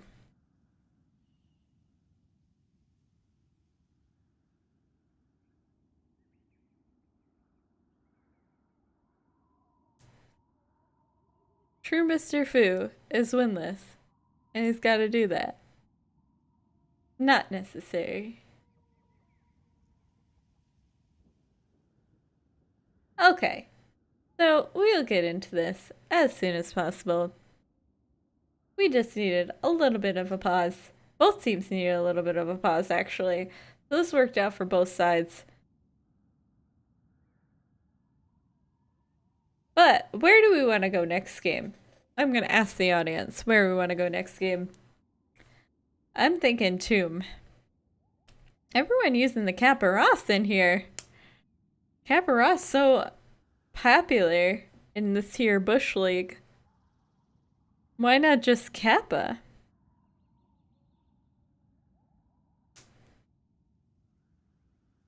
Haunted Mines is not available, even though I wish it were. Towers of Doom next game. Okay, we're gonna do Towers of Doom next game. Easy peasy. Just for you, Tower Baron.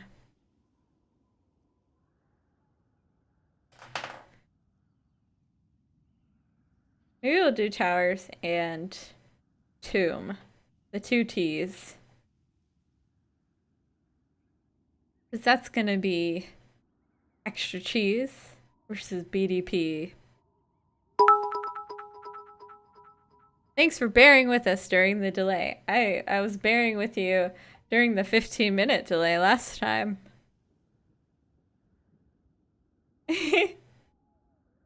Any more questions for me? I'm here to answer all your questions today about the world in general.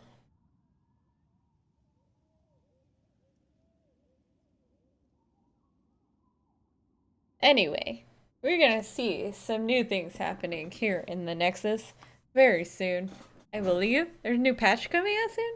Or maybe... did it already come out?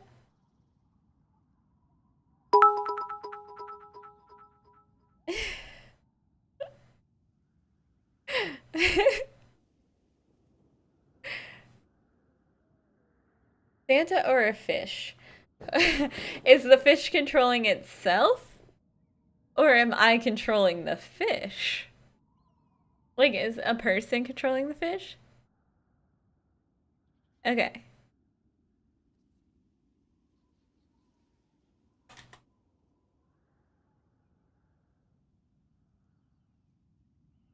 Because if I was going against Santa...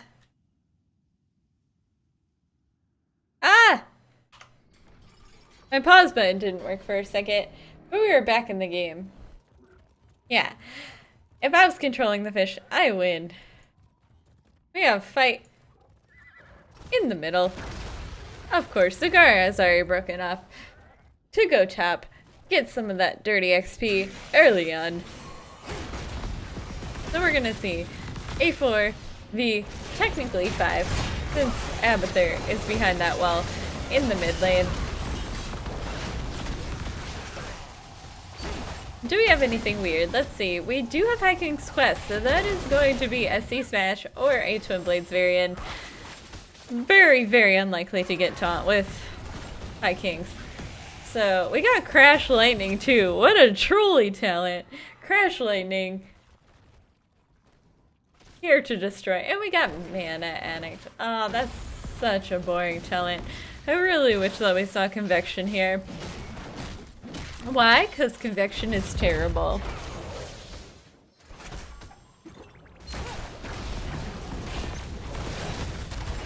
What else do we see here? We got Tree Build from Johanna. It's pretty good. Not bad against the burstiness. I think I would have liked to see Laws of Hope here, though. I don't know. Not too bad. Not too much is happening right now. Abathur's getting a little aggressive down bot. Maybe we're gonna see some Abba slaps on Trumu. Who knows? But Kerrigan versus Diablo and Abathur is gonna be a very difficult showdown on bot lane. And then we have 3 mid against 2, and this Kael'thas is actually kind of chunking down that Johanna very well. And then, of course, the Thrall versus the Zagara. And I'm not sure the Zagara sees this Lily, but Lily's gone now, but Thrall is getting a lot of damage in on that Zagara. All pretty even fights happening right now. We do see a slight XP lead on the side of True Neckbeards. Abathur might slap down here. I'm not sure what Abathur is going to do, but every lane has been relatively even. Diablo's coming up to mid. Maybe we're gonna see a charge and a flip. I don't think Varian's gonna be in danger there. Does have a lot of health, a lot of sustain, even early on. We do see twin blades, so that variant might break off and get bossed at some point. And that is a dead Diablo. First blood Diablo? OP? And the first objective is coming up on the top. And this one, a little bit easier of a spot for true neckbeards because so many of them are up there. Abathur is slapping Kerrigan right now. That is pretty BM. But Abathur doesn't actually have to move, so we're gonna see this camp picked up on the side of true neckbeards. They're gonna have a little bit of push happening in the mid lane while trying to secure this objective. Not too bad. Let's see what else we got here. We have relatively normal builds. We do have the Mana Tide on Thrall, so that's going to be very, very helpful. Thrall is a little bit in trouble now, though. But he's going to get away. Varian taking a lot of damage, but also just able to walk away. The fights this game have been a little bit more even. We do see Abathur free pushing bot right now. That is going to be problematic. He's going to be able to get this wall down, potentially get more done. But Grimlock is very low. Not going to be able to get in there without some heals. Gotta be very careful, but the Lily is here, so he should be okay. I would like to see true neckbeards go all in on one of the heroes on Alpha Male Protocol. I think that's how they win. And there goes the Lily, and there goes the Thrall. But we're passing bombs. Everyone is a little bit low, and this might be a dead Kerrigan. It is not a dead Kerrigan. That was a nice save from the mouth there. And Diablo gets away with very little health. And this will be the first objective going over to true neckbeards. And it's very even XP right now. Abathur was able to push that entire time. Didn't get too much done. But if you leave Abathur alone, especially late game, he's gonna be ridiculous. And Abathur's gonna get buffed if he has not already. I didn't read the patch notes. But he is about to get way too strong. So Abathur's gonna be picked a lot more in the near future. Abathur getting very risky, just hanging out outside here. Are we gonna see him slapping the objective again? Not that he slapped the objective yet, but he was slapping Kerrigan before. Okay, and he's just gonna wiggle away. And this is almost a wall down in mid lane. It's not too bad. I know first objective's not as strong, but true neckbeards was able to push with it a little bit, get some structure damage. Looks like at least damage to all of the walls. Bot lane is actually going to go down if left alone. It looks like it still might fall. It's just Lily that is... Okay, everyone's rotating, so they're going to be able to save this fort. But with Lily there, and only Lily, that would have gone down. Not a bad defense on the side of Alpha Male Protocol. But now we see Zagara and Johanna going for this top lane. Gonna at least get this well. Maybe they're gonna get the fort because they can now see Alpha Male Protocol on bot. But there is no minion wave. They're gonna have to back out. And they are being rotated on just by the Kael'thas. But they don't know where everyone else is until they're showing on the map. Okay, everyone is showing on the map. I'm a dirty liar. But we do have a Thrall and Kerrigan on bot lane. It is a 9-10 with a slight XP lead from true neckbeards. And this is actually looking pretty good for them. They were able to secure the first objective. They were able to get 10s first. If they take a fight now, I mean it's even now, but if they were able to take a fight, then that would have been in their favor. But they do have a lot more structural damage out. Abathur, do we see Mule? We do have Mule, so Abathur is actually healing up all of these structures. Gonna be very difficult if true neckbeards do not finish off the structure, since Abathur can just heal them every minute or so. Next objective spawning on bot lane. Everyone's getting prepped for it, but we do have this Johanna and Diablo battle up top. We see Mule happening on the top fort. So it's as if nobody ever won objective, with the forts being healed up to almost full. And Jugs comes out, but that Diablo is still in trouble with that Kerrigan. And Earthquake comes out, but we're gonna just watch everyone walk away with... We didn't even get Twilight Dream. We have Tranquility here. That's really exciting. Each team has a circle healing. I did not notice that when that was picked. But that should be very interesting. I think silences here would have been really impactful, but let's check Crash. We have 9 on Crash Lightning. And that's going to be a dead Diablo. And we do see the Thrall copies. So double Thrall is really painful, but that is going to be a 4 for nothing on the side of True Neckbeards. And we got some first B steps of the night happening right now. Of course, though, Trash Lightning doing its thing. Not yet. It's not doing anything yet. But that's why you go Echo. So much more impactful early game. And it looks like the second objective is going to go to the side of True Neckbeards. And it looks like all of these forts are almost healed up. So Mule has been extremely effective. And are we actually going to see a stop on the side of Alpha Male Protocol?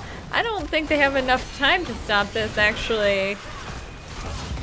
They do not. It's going to get secured by Alpha Male Protocol, and that is a dead Lily, and that is a dead Diablo, and that is a dead Kael'thas, and there goes Thrall. So it will be, once again, a 4 for nothing, and the objective going over to True Neckbeards. And here they're going to have to secure more of the structures, so that Abathur can't just heal everything up in the downtime. But it looks like they're hard pushing on bot right now, so that there will be no fort there for the objective to push against. And they're going to have some catapults spawning too. Periodic catapults spawning. Let's go, Goo. Let's go, Goo. True Goo. Cheers for True Goo. And that is once again a dead Lily. This Kerrigan pick has been rather spicy, and it looks like the Zagara is going to be able to secure top 4 as well. So the Thrall also goes down, so this actually might be a keep. Everyone is rather healthy other than the Malfurion, but he is able to heal up with those Moonfires. And it looks like Kael'thas is also going down here. They might be able to get this. No, they cannot get the keep without this minion wave, so they might try to re-engage when it gets there. But all forts are down. They're doing very well with structures. It is 12 to 15, so we might actually see a 13 to 16 fight coming up very soon.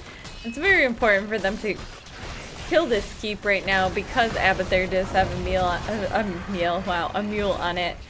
So securing that is lowering the armor of that core and making sure that they have constant catapults on bot lane. This is very, very well played by True Neckbeards. Yes, exactly. Not even Chu can undo the handicap of Trash Lightning. That's what I was saying. And we do have a camp, the stolen camp, pushing mid lane, trying to get down that one tower. It's not going to do too much, but we do have boss being picked up by True Neckbeards. This should go down relatively fast. We do have Twin Blades and the Kerrigan. Very OP at doing bosses. So that is going to be a boss marching right to the core. We're probably going to see them just rotate to top boss. No reason to push with that one. It's going to be killed before it gets to the core. But are we going? We're just going to camp, it looks like. Oh no, we are going to go to top boss. That is a really good call.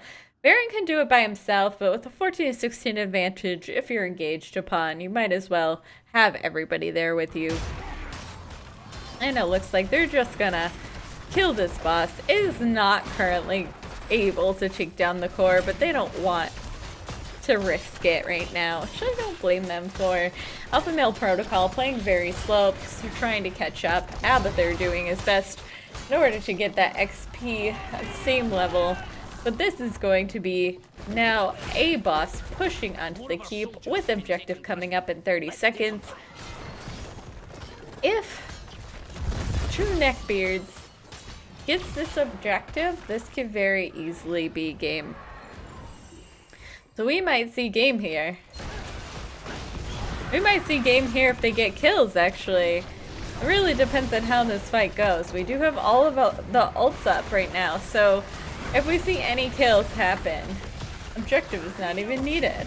But they're gonna go slow, they're gonna be very safe, go to objective. They do have a few seconds to get the lead on the objective. It'll be down to about 40 seconds before we even see the engagement by Alpha Male Protocol. And they're waiting. They're just waiting, trying to get 16, trying to get closer to 16, as close as possible. They might even give this up because they do not want to die. It can be a really tough defense, but it might be in their best interest to do so. So, this should be easy objective for True Neckbeards. And it looks like, yes, Alpha Male Protocol are giving it up. Stacks are at 15. Trash Lightning is not on yet, but it's getting there. We are almost there. Trash Lightning will happen eventually. It might happen before the end of this game.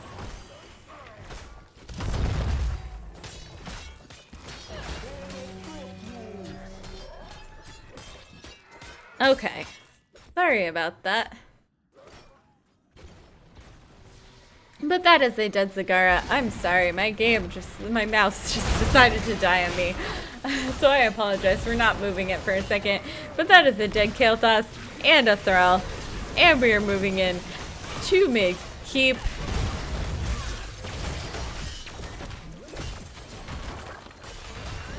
This might be... Okay. Mouse. Please, mouse. So this is going to be the second keep of the game. That's really going to weaken the core. And it is 16 to 19.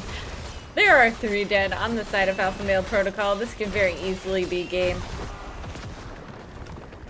We're not going to see finishing of Crash Lightning this game.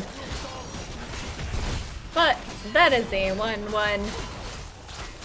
Alpha Male Protocol takes game number 1. And True Neckbeards takes game number 2 on Alterac Pass.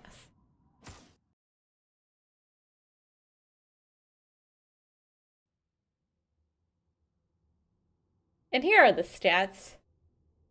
We see that Kerrigan was super spicy. He had 1 kill on that Zagara and 19 kills. So this was crazy. It was the exact opposite of the last game. Worst coach in Bush League history. Wow, you're so aggressive. I wonder who was in the first game. You're here. Everyone's already ready? Oh my gosh. Okay, so next up we have Extra Cheese versus BDP.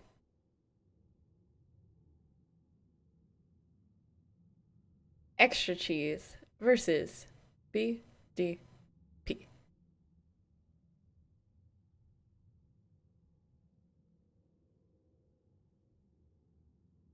But we are gonna go, because you wanted it, we're gonna go to Powers of Doom.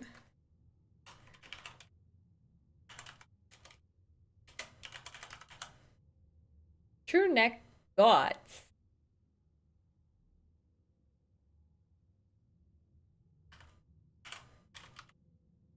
I'm gonna name them BDP. Are you seriously gonna give me every single time? You're gonna give me $10 every time I say dick here? Cause dick, dick, dick, dick, dick, dick, dick. Big dick, please. Big dick, please. Dick, dick, dick. You owe me like $1,000. Thank you.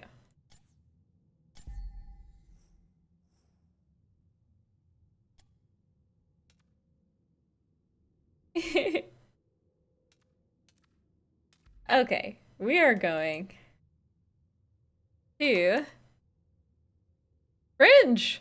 Just always in here. Yeah, I'm pretty sure I said it enough that you owe me $1,000. Okay, so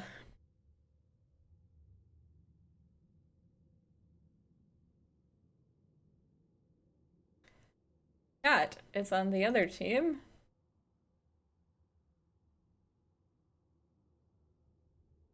Ah.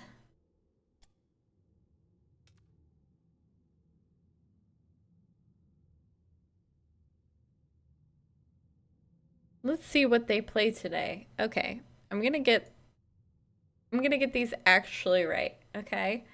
We're gonna get the right people on the right teams. Since I will never do this correctly. Okay. I apologize, friends. Everyone always drops out.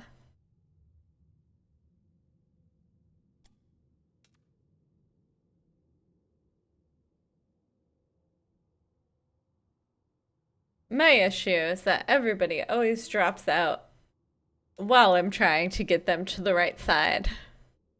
You know who is really good? You know who's really, really good? Murky.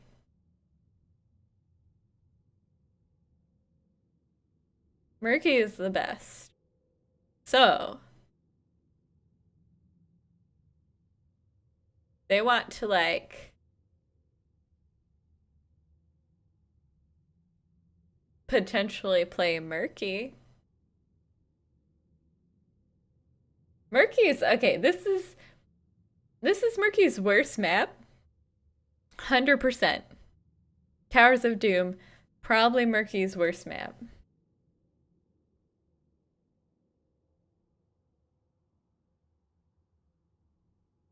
However,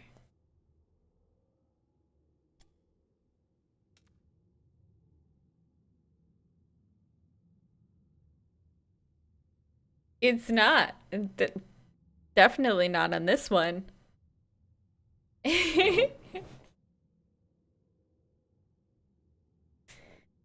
But we were just waiting on one person. We're gonna see who else is on BDP today. We have many options. Tower, are you playing? Murky and Avatar is pretty OP. That is true.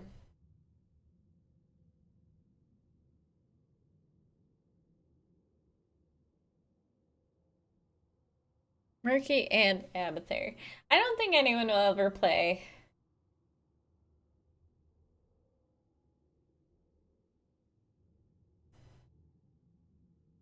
Are they in here? Man apart. Okay. So we are going to be going to Towers of Doom. Both teams are in here. We'll see if everyone is ready. Captain's good.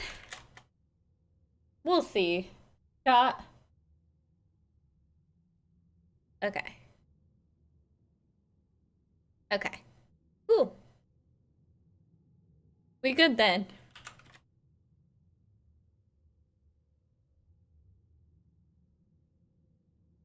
Perfect. So we are going to go to Towers of Doom. I love this map.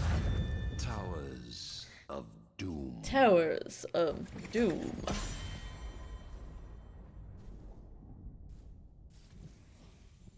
Bring the Colby.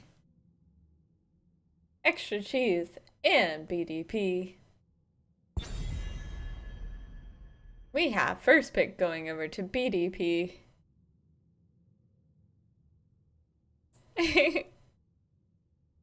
Ghost Spear, are you here to shit talk now?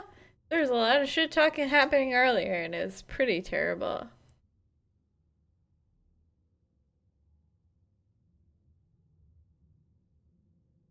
Okay.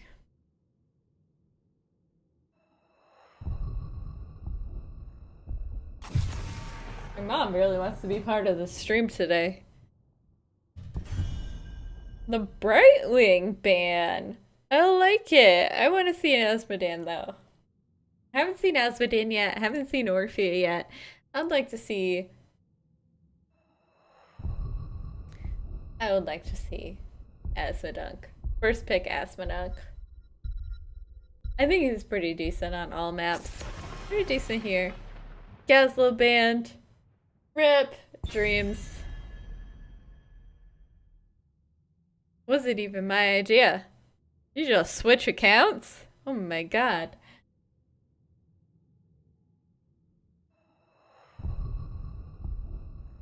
Were you traded for Chew?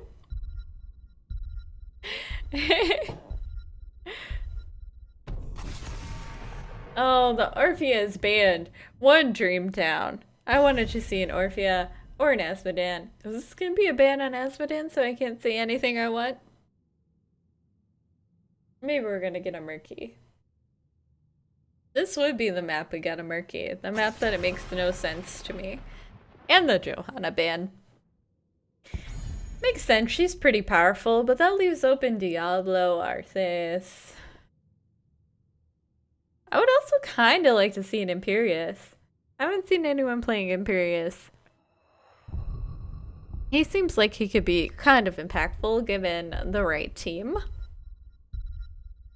Or Diva? We get a Diva? Ana. First pick Ana.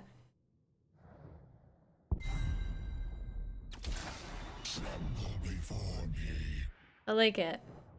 I'm not surprised by the Diablo. It's a very early Vala pick. We're gonna need a lot of support. Or a really heavy front line to protect her. It was on a free week, I know. I played a game of Ana earlier today to make sure my lag was fixed. Solo lane Dibbles is OP. Maybe get a Stitches? Maybe get a Stitches? I'm a Div. Gorge Portal. A new Barak. And Mephisto. I'm not gonna lie, I know nothing about Mephisto. I probably should, but I know nothing about Mephisto, so I apologize right now for not knowing what he does. But Ana. Grenade builds? Come on. If it is grenade build though, that Vala's gonna have a really hard time staying alive. If done correctly. Cause Ana OP. He's scary demon guy. Jumps in and waves his arms around scarily and then jump backs up. I read that horribly. Jumps back out. Okay. They're just like, oh man, I thought it was gonna be Medivh Stitches. OP. Taking people behind. Okay, so that Oriel's just gonna have to watch for the Ana grenades. Very easy to negate that Oriel healing. You just gotta hit her with it. Hit her with a grenade. And the grenade cooldown is not that bad, so pretty easy to hit, honestly.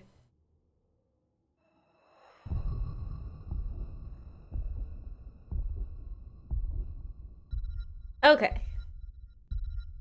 So, what do we want to see here? Archana. Of course. Arthas Zeratul. That makes me a little nervous for this Vala, honestly. Yeah, it might be auto attack Vala. Could also be W build. Could be multi-shot. Don't really see multi-shot often, but it could be multi-shot. Tassadar? Is this old school? It is old school. Vala carry. Yeah, W is viable. It's just a lot. It's very mana heavy. Multi-shot build is like crazy mana heavy, which is really difficult when you, I mean, the Zeratul can, if Zeratul plays well though, the Vala shouldn't be in any of the fights, honestly. Or the Oriole shouldn't be in any of the fights. But yeah, so Towers of Doom. What do I want to see here? I want to see camps taken on cooldown. I want to see the first camps taken at 1 minute exactly from that Zeratul, from that Vala.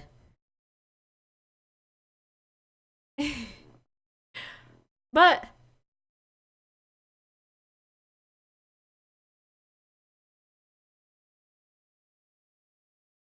who knows?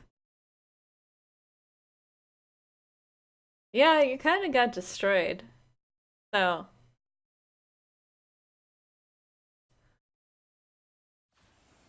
I'm gonna give everyone nicknames this game. I will probably not. Heroes. Okay, we are in game number 3, Extra Cheese versus BDP. We have Rosini on the Tessadar, Drunken Donut on the Dahaka, EBS on the Diablo, Sophie on the Vala, and Yelly on the Oriole. And that is Extra Cheese. And then on the side of BDP, we have a man apart on the Arthas, Leviathan on that, is that Anna? Yeah. Gizmometer on the Mephisto, Scott on the Zeratul, and Old Backpack on the Anubarak.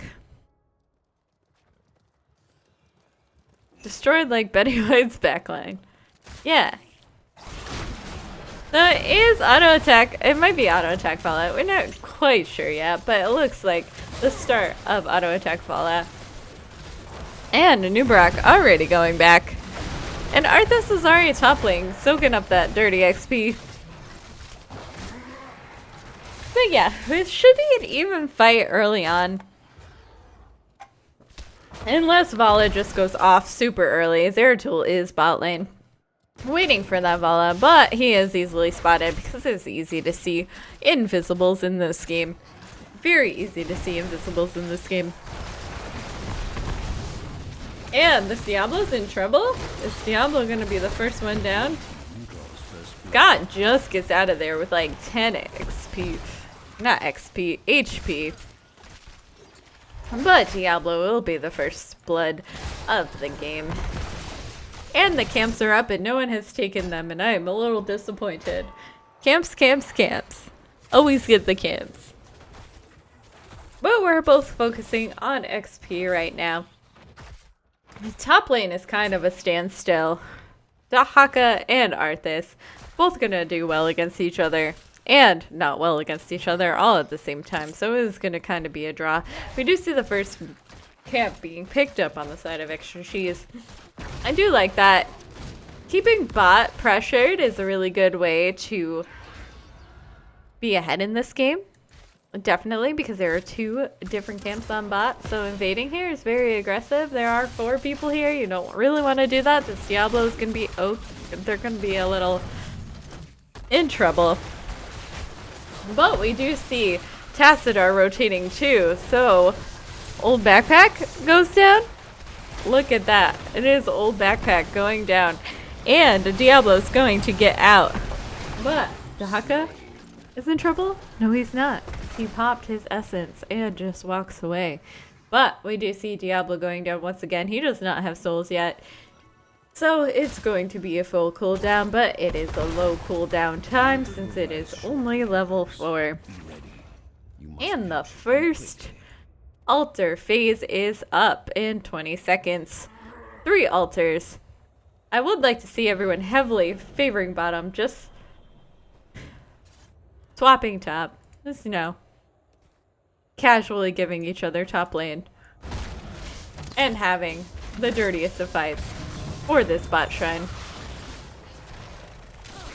And we do see, do we have Diablo's going down again? This is poor. This is poor Diablo. I do not. I'm a very aggressive person. I'm the biggest tough. The biggest and brightest of the toughs. So, it looks like we've got 1 and 1 for the altars, and BDP is going to be a little bit ahead right now, having secured 2 altars. So does 32 shots to 36 shots.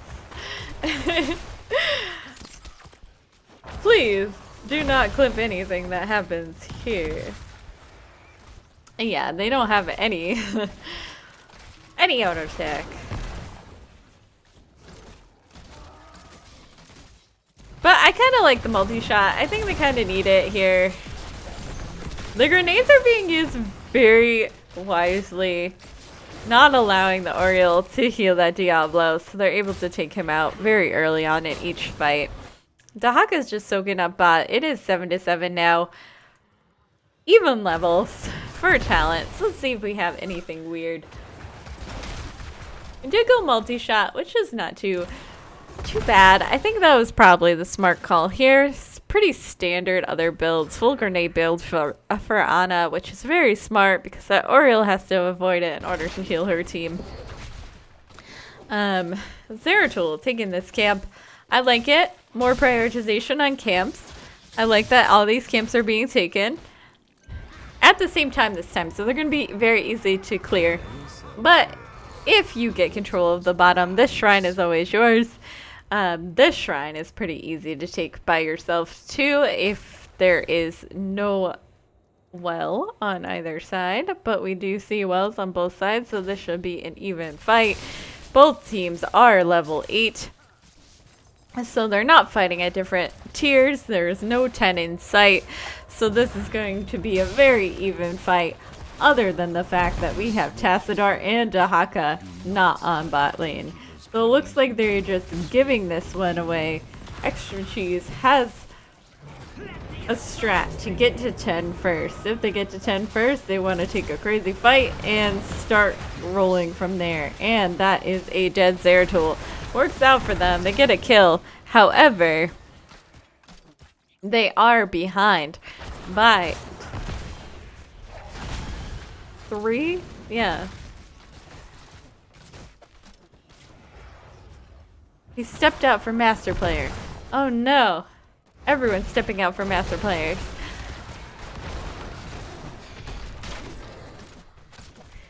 Gizmometer taking a lot of damage, but this scary wavy demon arms is going to be okay. He does have tap. Everyone is fine down, but Tassadar holding his own in mid lane, trying to soak to 10, and now we do see 10s come online for Extra Cheese.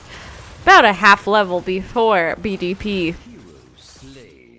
And I miss Zeratul going down. But we do have 10s. Everyone is low. This is probably a crazy fight that I just missed. Everyone was 1 health at the end of it. But camps are going to be up very, very soon. 30 seconds. I think there's time to grab camp before you go up here, but I think both teams are just going to rotate without camp. That would make sense, but we got a little kerfuffle happening on bot lane, trying to get the towers down, getting a little damage on bot before rotating up. And it looks like we do have a little fight here between Dahaka, Tassadar, and Arthas. Arthas is not going to fall down that easily, though, so I don't think anything's going to be done there. But Mephisto... Oh my god, this Vala! Literally 1 HP? That was insane. And Diablo is way in the back line, so this is a 2 for nothing. So this might be a double. Nope, it's not going to be a double altar because... Oh, look at that! Eye of Horus stopping Dahaka from getting that shrine. That was absolutely beautiful. It looks like they are invading now because they just got several kills. And everyone is so low. Rosini and Donut barely have health. And that is a dead Tassadar. But old Backpack is a little bit in trouble. Diablo getting low. Void Prism comes out, and this will be the first shrine going over to BDP. It looks like everyone's gonna get out with barely any health. This is like 400 health on each of them. That's insane. And both of those shrines go to the side of BDP, who are playing extremely well. They are ahead by 16 shots. It's quite a bit. Quite a bit. It's insane. But anything can happen. You could come back on this map with one shot on your core. So this is potentially a dead Anubrak. No, he does have Burrow up and he is out of there. Are they going to be taking this fight? It is 12 to 12. They don't need to take this fight.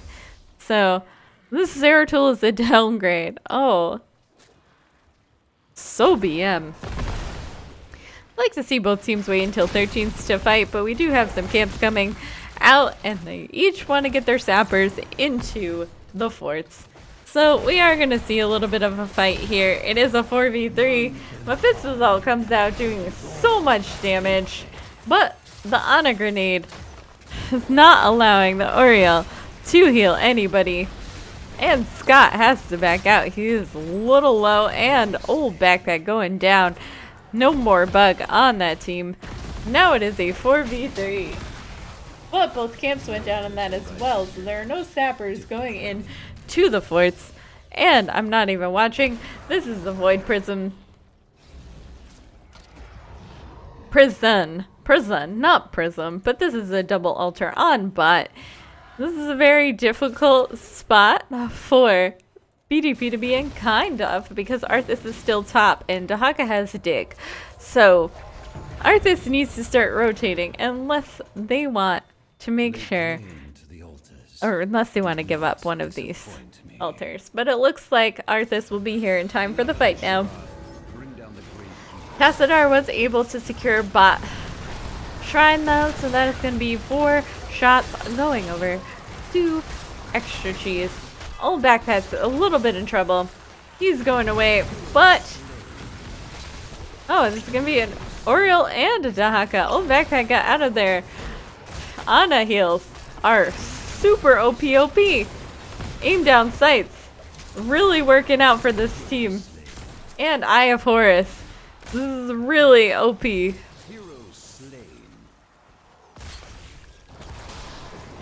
And it looks like Tassadar might be in trouble. No, Tassadar is going to be able to walk away.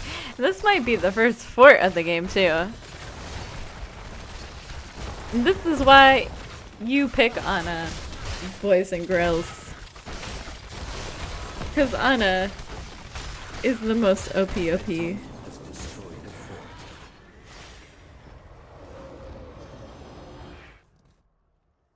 By OP, do you mean Big Dick Plays?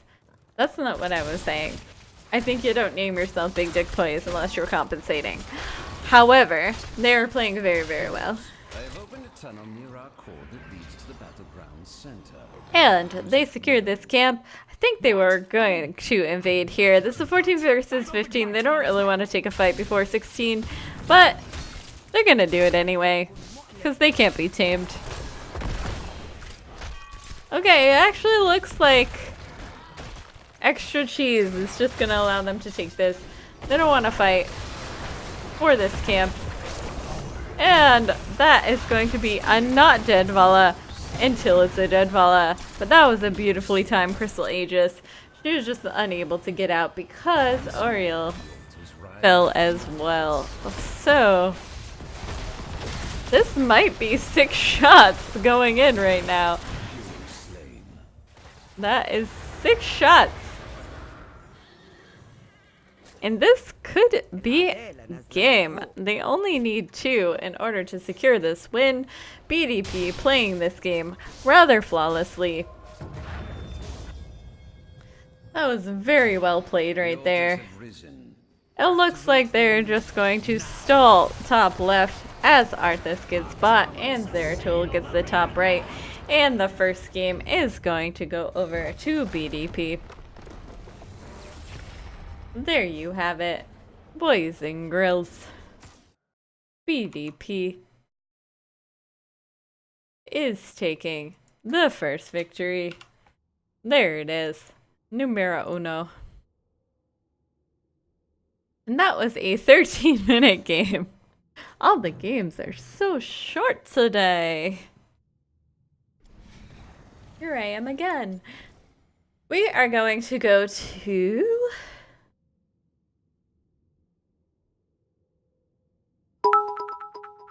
boom. Cheer 69. Yeah. No, I'm pretty sure they can all fit in the same very tiny pair of pants.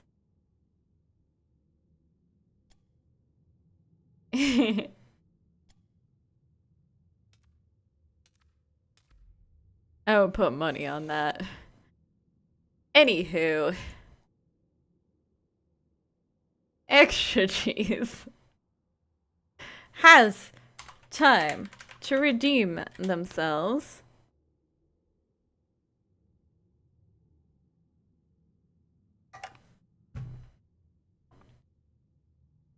On this here tomb of the Swooter Queen.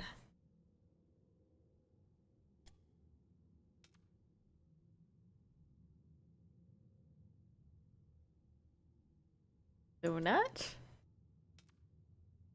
Okay, did I have this team correct this time?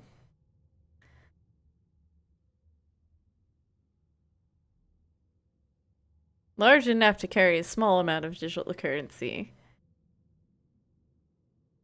Can't anyone fit 69 coins in their pockets? Like 69 cents in their pockets?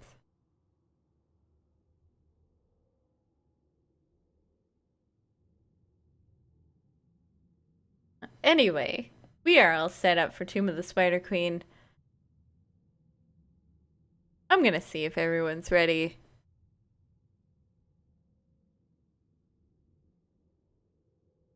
You can't if you don't have pockets. That's a good point. That's a good point. Let's see if everyone's ready. And then we'll get into our last game for this here Bush League. Week numero 4. Looks like BDP is ready. Hi Exeget, how are you doing today? Welcome to Bush League. Cheesy, ready? Let's see. Ready is the cheese. Okay. Good luck, have fun, everybody. This is our last game, and we are going to Tomb of the Spooter Queen. Tomb of the Spider Queen. Tomb of the Spooter Queen. Here we are. First pick going over to Extra Cheese. I would like to see Asmodin, Johanna.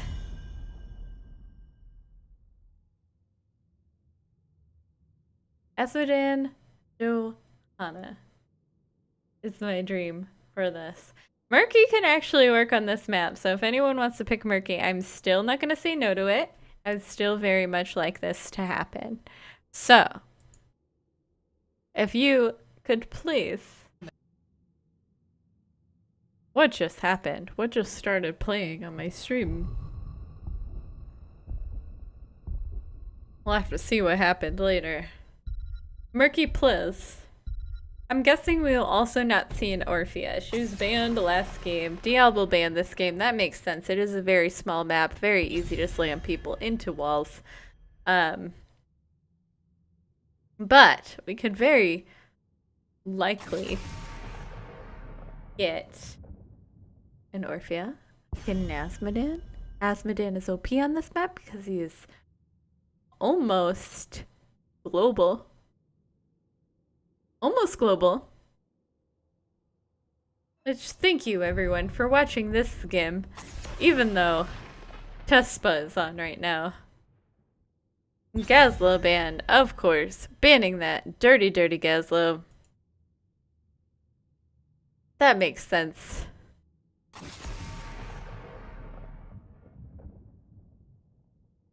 and the Orpheus band out. But Asmodan is available, so are we gonna see that Asmo? I really hope so. I would have a really great time with the Asmo dunk. So, maybe, potentially, give me an Asmo. This realm needs me. Li Ming. We have not seen Li Ming played today either. So, I like it. I like it. Anna checking in. Anna. That worked out very well last game. Doge, please. I already showed one Doge. I don't have another Doge next to me yet. But maybe. We'll see. We'll see the Dojas very soon. Maybe. What is that? Anna? There's an Anna emote? The crusade calls. There's the Johanna. Is this the Asmodan of Dreams? Come on, and Deckard. Okay, so we're just picking normal meta heroes, but Asmodan is really good on this map. You stack Asmodan early, you can't miss. So it's like a legit pick this time. So I would encourage anybody to get that Asmodan while it's still hot. The Thrall band. Thrall has been very successful tonight, other than Trash Lightning Thrall. But I'm very, very excited for this game. I love Tomb of the Spider Queen. I think it is my favorite map. So I'm excited to see what these two teams are going to do and to see more of that Anna play. Because I absolutely adore Anna. So if we could get Murky and Diva in this game, all three of my heroes would be in. And I would love it. Kilthas. Alright, spreading some bombs. That better be Convection KT. I need a Convection KT. Come on, Convection. Be so sad. All these people properly playing Mana Addict KT. Better than Grizzly. Oh, the sloppy mop! We're gonna see Spooky Suckhand.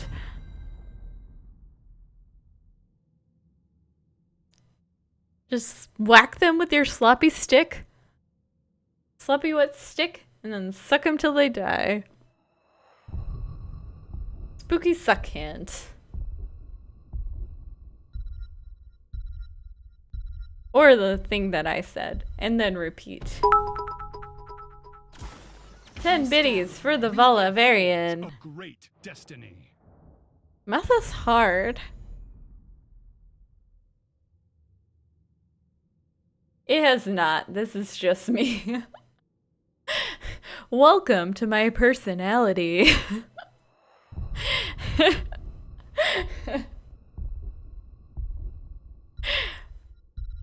Quote hole.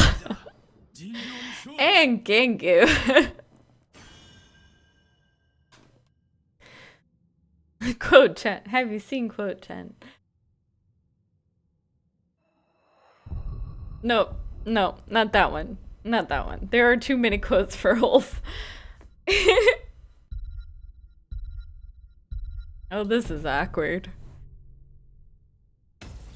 Welp.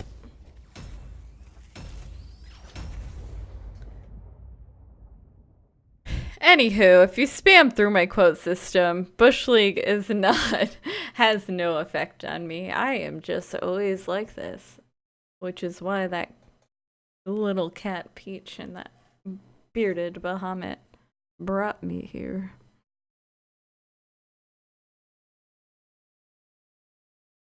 No.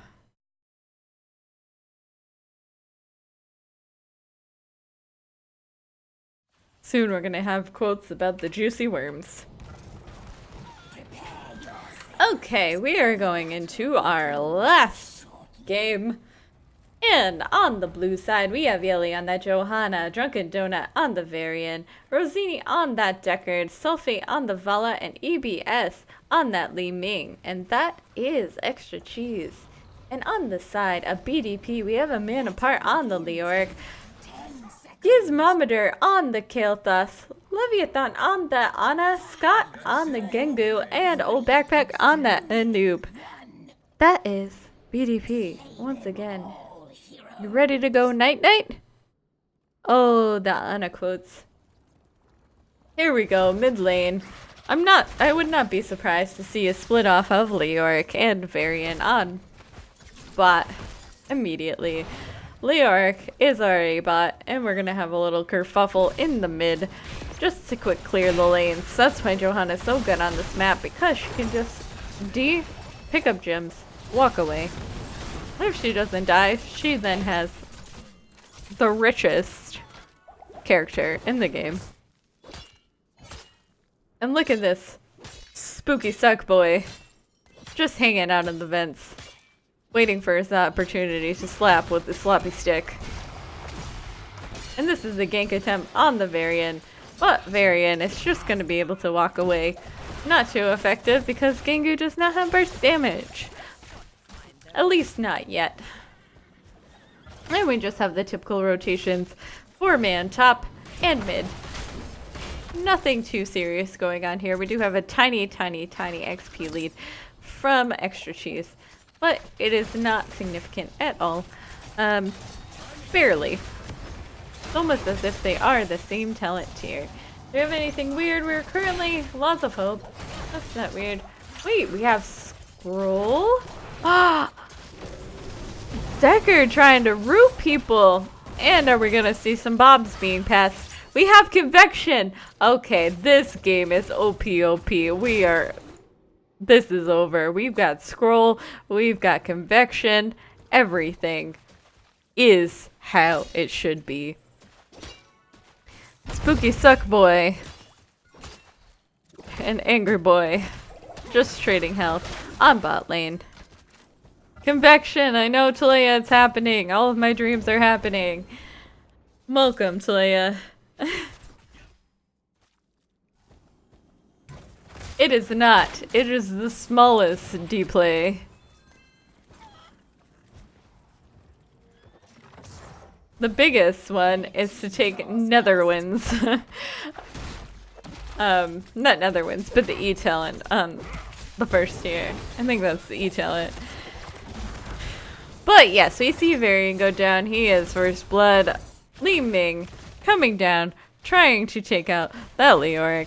But Spooky Suck Boy has no fear. He's not scared of these volleyballs being thrown. Because if he dies, nothing really happens. He just stands there until he respawns. And this is maybe a Johanna in trouble. Johanna might fall here. It looks like everything's going in on the Johanna, and a beautifully placed Deckard potion, and sure, she is getting out. But let's just check our stacks. We're at 1 stack for convection.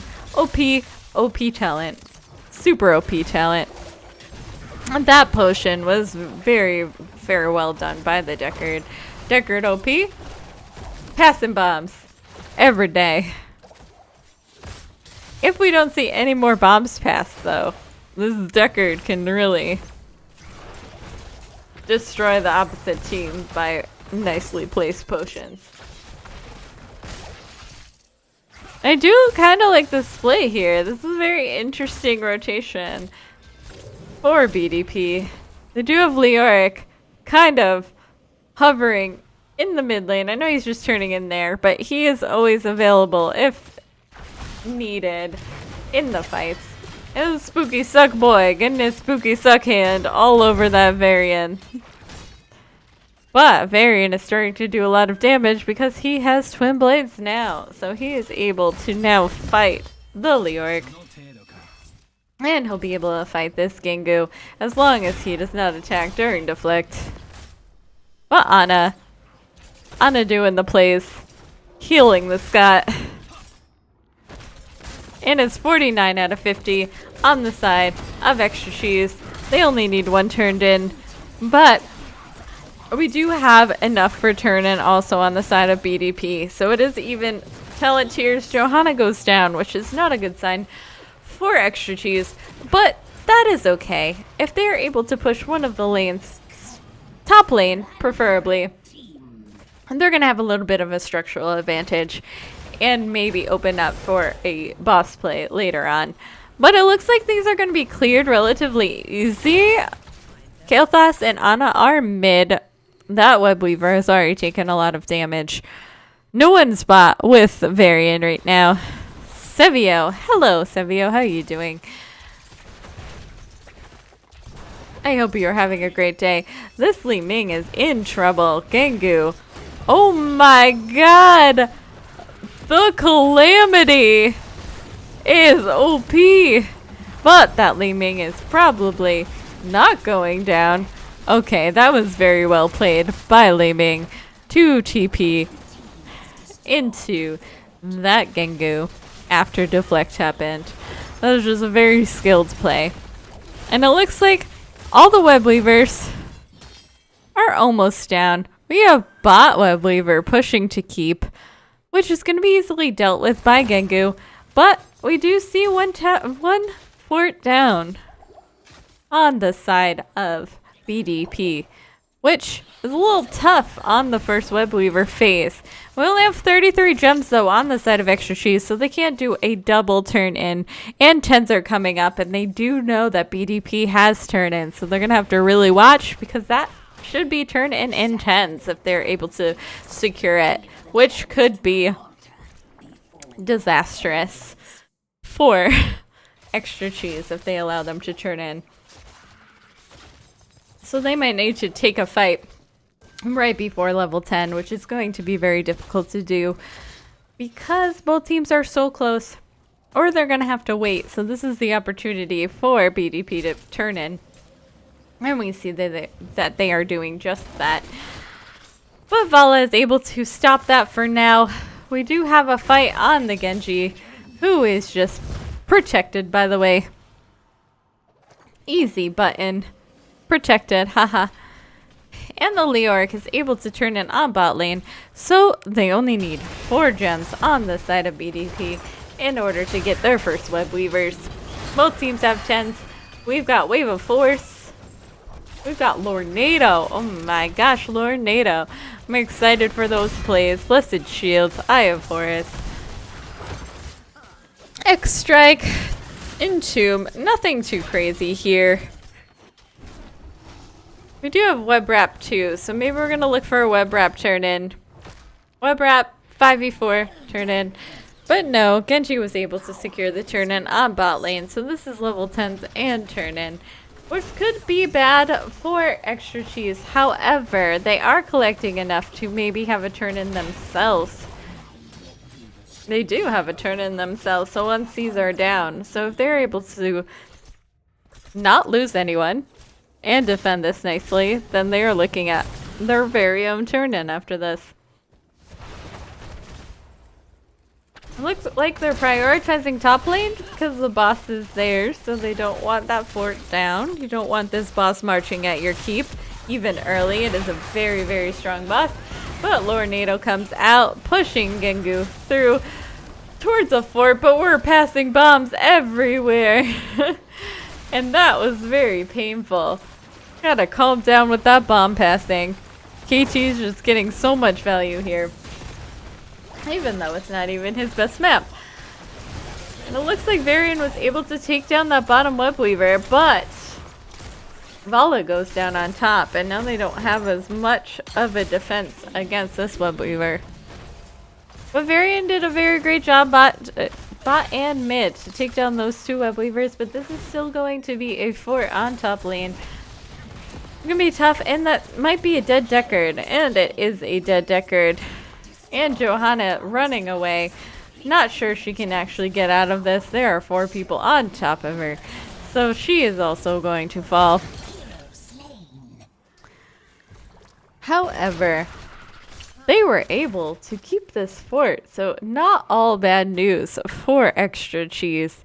BDP does not secure a fort with that turn-in, but they are looking for back-to-back turn-ins since they just got some kills. So this is going to be another turn-in for BDP, and this is going to be 13s coming. right before the web weaver spawned. A really good position to be in here. Especially because they just did a little bit of a push. All the walls are down. Except for these. I guess I'm wrong about all of the walls. But if they push mid now or top might probably going to be falling if there's no defense there. Push mid, this is going to be at least 2 forts if they do it right. And that will be a giant advantage going into later game. Especially because we're going to start seeing all of the death timers going up. And that is a dead Vala once again. Old backpack is very low, but Ana keeps healing them. And with that aim down sight squatting, she is able to just pierce everybody for tons and tons of heals. Let's just check the stats real quick. That Ana is healing so much right now. Makes sense. Where's Convection? Convection is at 7 stacks. So we are not even close to Convection, but trying real hard to make this work. And it looks like top is even missing this wall, and Varian goes down. So this is going to be a 3 web weaver. Oh my god, a 3 fort web weaver? That was very well played by BDP, and they took down the Varian, who was holding all of the gems for extra cheese. And that Kael'thas getting away with 0 health. This is a beautiful fight. This Ana should really be applauded. Ana keeping everyone alive when they are 1 health. That is beautiful plays by Ana. But Extra Cheese still has the opportunity to come back. They almost have turn in. Whereas BDP is nowhere near turn in. So they're looking on the bright side. They haven't lost XP. They're not down XP. So they should be arriving at 16 around the same time as BDP. Have a lot of opportunities for turn in.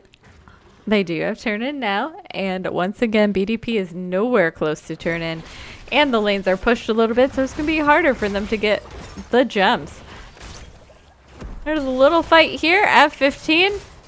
I'd like to see them wait, but Varian is up top, so this is a 5v4 right now. A very dangerous situation to be in, especially since Ana is here with Eye of Horus taking down that Vala.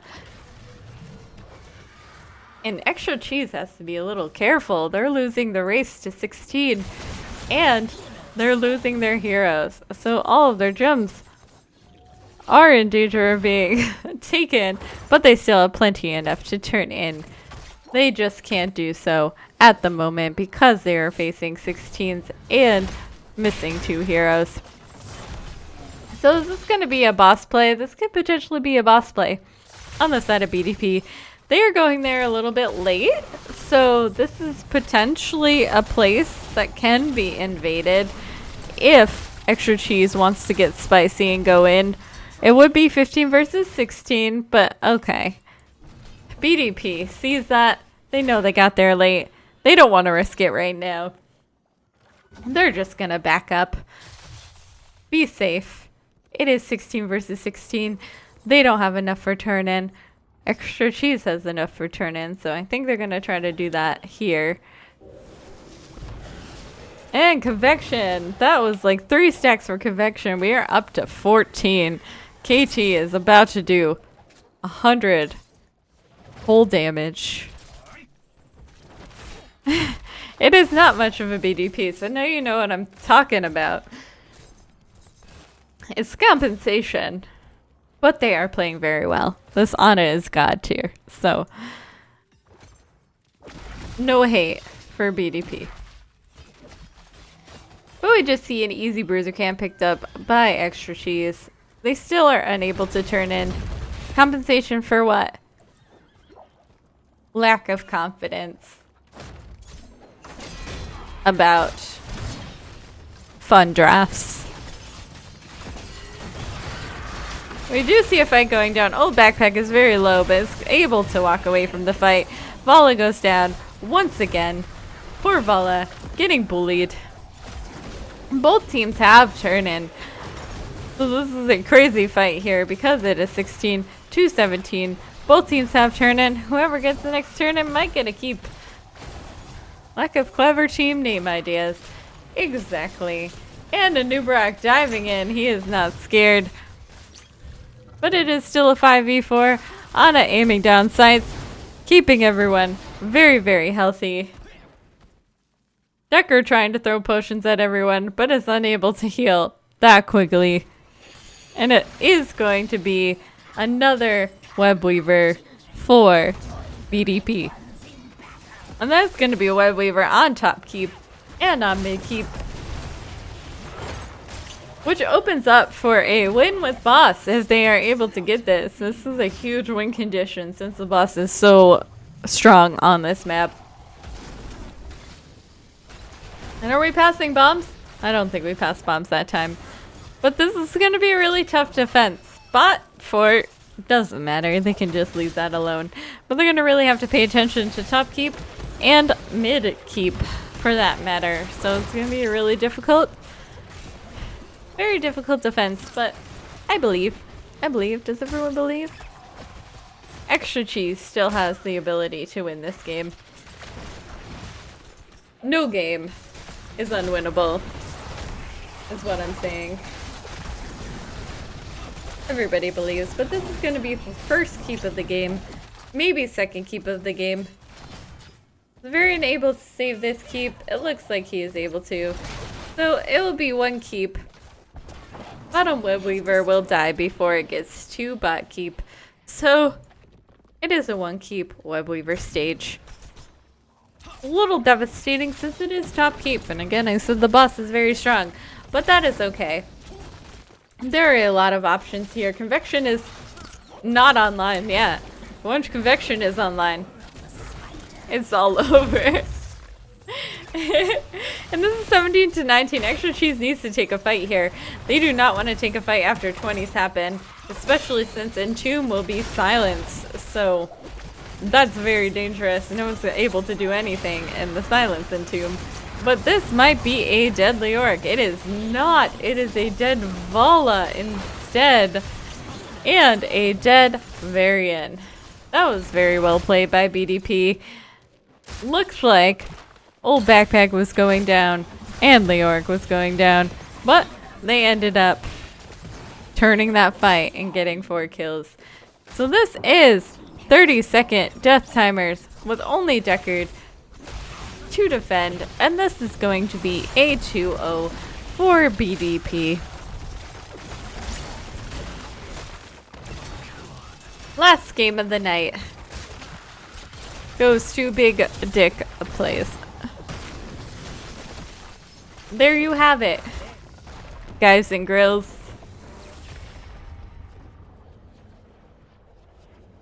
So we had 2 dominations and 1 tie.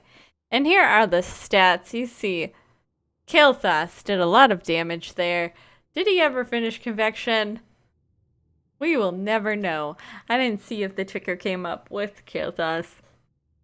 That Ana healing, look at that Ana healing, 83,000. It was 14 kills to 1. So that was just very well played by both teams. Wow, juicy. Old Backpack. Juicy stories. But yeah, let's see. See if there's anyone fun that we can throw this to. Juicy, juicy indeed. But thank you, everybody, for watching this stream. I appreciate it. Chew is still streaming.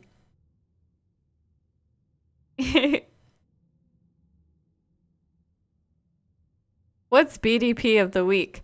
Big Dick Play of the week would be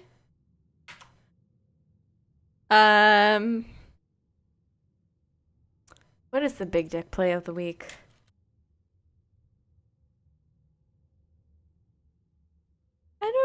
you. That Anna in Towers of Doom, that was pretty OP. Yeah, probably Anna in Towers of Doom. That's a good call. The saving of everyone who was 1 XP was insane. That was BDP. BDP won that game. But it looks like Cat Peach is lovely. Cat Peach from Betty White's Otakus is streaming right now, and she is casting some /GG games. So we're gonna toss it over to her. Everyone say hi to her. Do not blame her. She's a lovely, lovely human being. So yeah, thank you everyone for watching. We're gonna pass it over to Kat now. Everybody have a nice night.